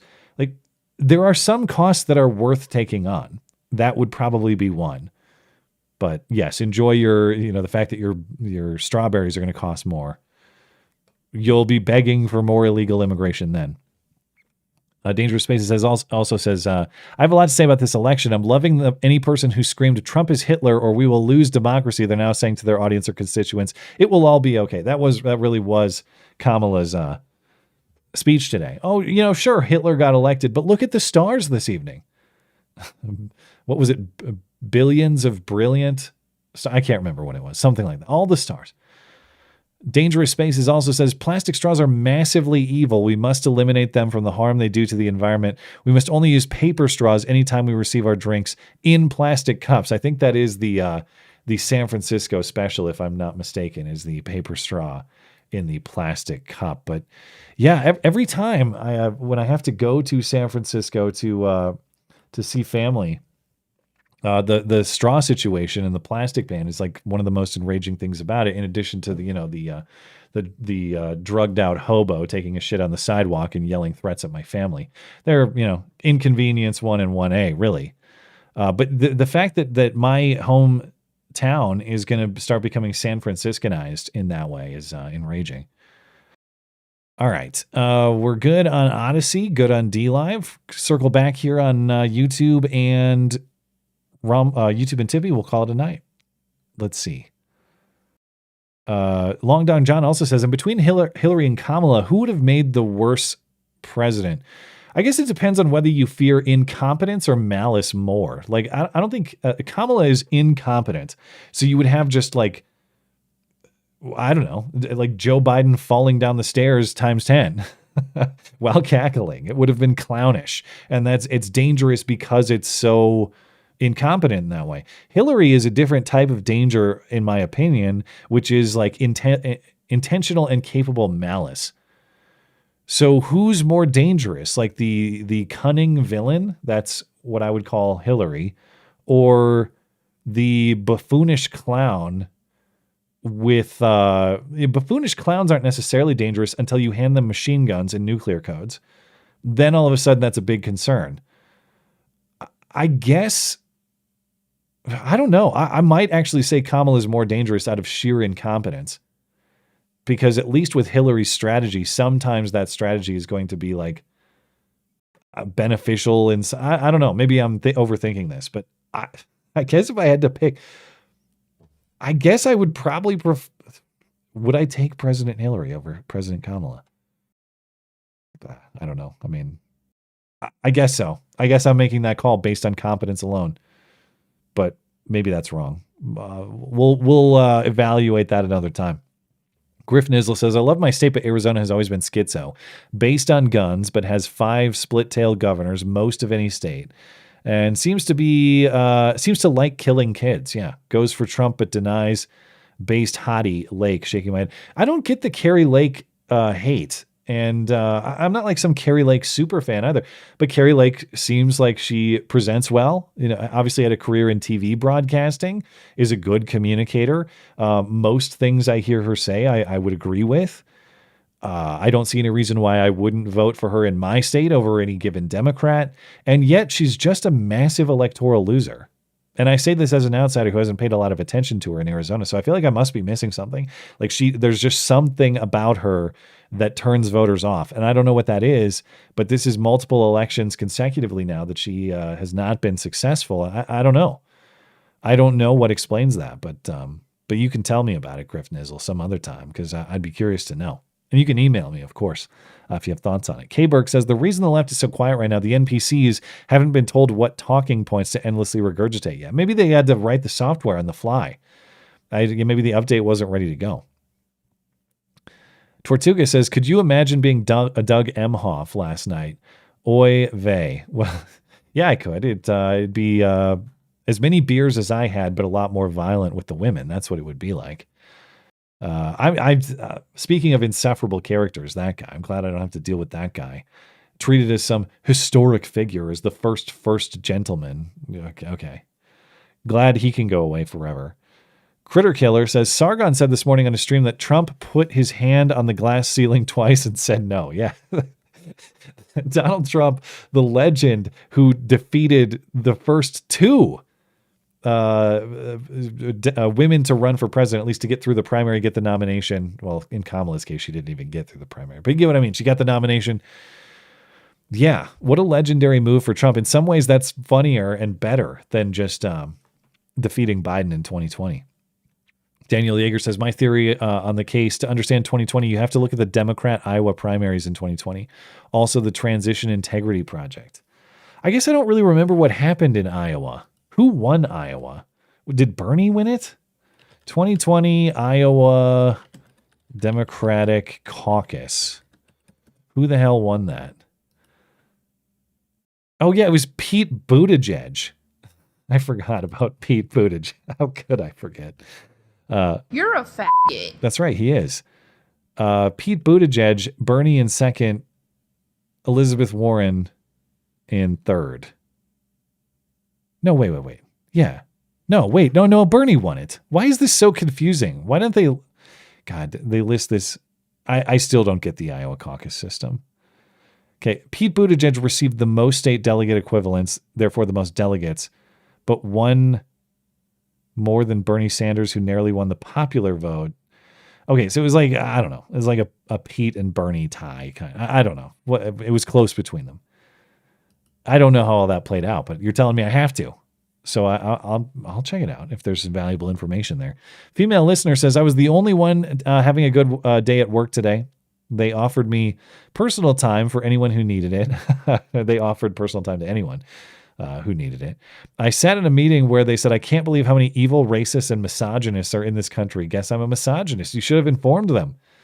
I'd be interested to know what line of work you're in, where they actually they waste time and pay people to sit in on meetings like that. Thank you, female listener. Native New Mexican, currently in Japan, headed to Thailand to escape the fall of America. Trump's win was one step toward me coming back. Lots more to be done. Ron Paul +++. Well, it sounds like they're going to try to give Ron Paul some kind of role in the administration, which would be cool. I mean, obviously, I like the idea of Ron Paul and Elon Musk sitting around thinking about what government functions and agencies to delete. Problem is, like, to actually do that on a mass scale, you need Congress. You can't. The president is kind of, he's limited in what he can do, and so you end up with just a recommendation committee. But the more influence Ron Paul has, the better. Even if Ron Paul is he's up there in age, and of course he's got his own health concerns. But even if it's the ghost of Ron Paul, I'll take it. Female listener says, also so happy to hear you join the family of Christ. The day before you announced you decided to follow Jesus, I told my husband about you and your journey. I was so proud to hear about your decision. May God bless you and your family. Yes, thank you. No regrets, can confirm it is the correct path. Happy to be on it. Very confident I'm supposed to be. And God bless you and your husband, female listener. Griff Nizzle says, if you don't read The Hobbit and The Lord of the Rings to your children, you're a bad father and also a homosexual. Okay. I guess I got to read them all, but eventually maybe. Why are you gay? Because I haven't read Lord of the Rings to my children yet. Holden Mulray says, regarding your Chewy intellectual call on realignment, I do hope we dispense with the left-right definitions and paradigm in favor of liberty versus collectivists. Neocon warmongers and Marxists are the latter. I do think that's probably a more useful distinction because, and when I say left and right or progressive and conservative or libertarian, that's really kind of what I'm getting at is do you believe in fundamental rights of the individual or do you believe in the individual's subservience to the collective? Who serves whom? That's a fundamental question that we have to be clear on. And of course they're mutually dependent too. I don't want to give people the impression that the individual has no impact on the collective whatsoever. No, of course they do. That's why we live in communities. There are rules in those communities because if you're just a bum who ruins your community, that has impacts on the community in which you live. But the way that you balance these interests, of course, is by maintaining local control and allowing different communities to govern themselves as they see fit. And so the individual who doesn't fit into those communities can move about and find a community or a state that is more to his liking. That's the sort of stuff I'm talking about, not top down, in our case, the American case, federal government control where one big central power tells everyone how it's going to be. Those are the sort of distinctions that you're getting at that I think are important. Holden Mulray, and thank you. Appreciate it very much. Lastly, GC Woodhead says, because it's two questions. One, do you think long-term tariffs will encourage U.S. production? And two, do you think Kamala regrets the brutal kidnapping and murder of Peanut and Frank? I don't know what Kamala's thought is on Peanut and Fred, you mean. Fred was the raccoon, not Frank, but yes. Or maybe Frank got kidnapped tonight. I don't know. But yes, Peanut and Fred. I don't know what her thought process is on that, but it didn't help her. So I hope that she is thinking about how the state treats squirrels going forward. Do you think long-term tariffs will encourage U.S. production? Potentially. I mean, to the extent they discourage or put foreign imports at a competitive disadvantage, I suppose there's a natural incentive for those goods to be produced in the United States to the extent, in theory, they could be produced at a cost that is now lower than the foreign competitor can sell them at.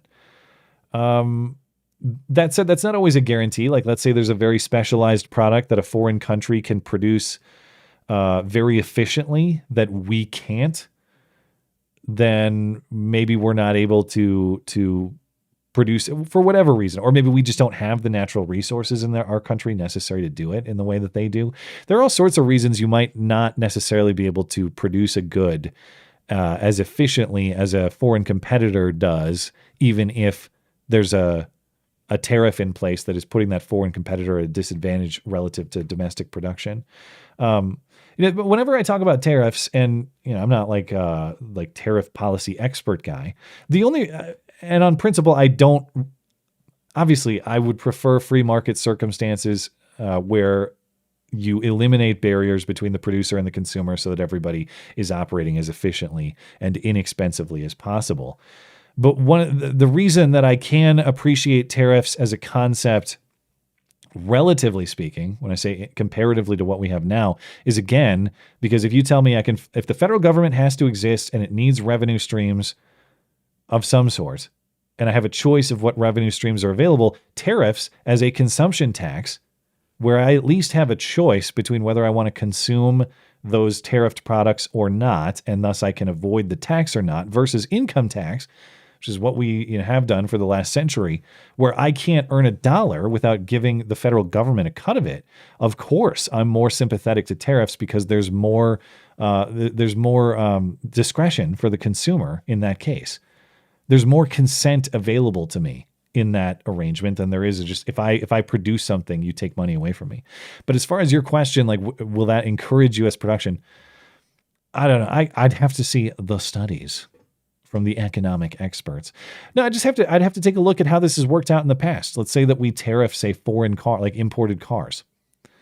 How does the U.S. car production market respond to that?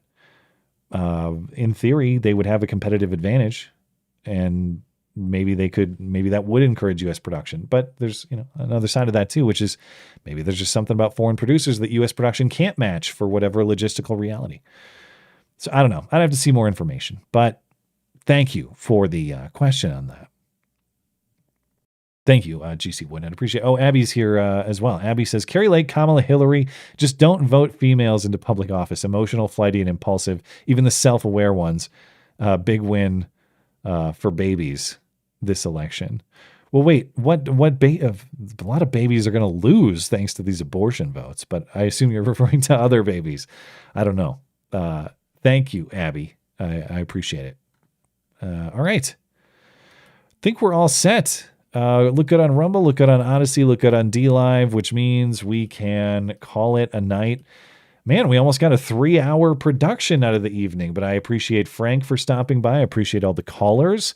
I appreciate everybody super chatting and live chatting and making the live show a success. If you're listening later on demand, thank you kindly for supporting as well. If you'd like more to listen to, podcast page on my website, mattchristiansenmedia.com/podcasts.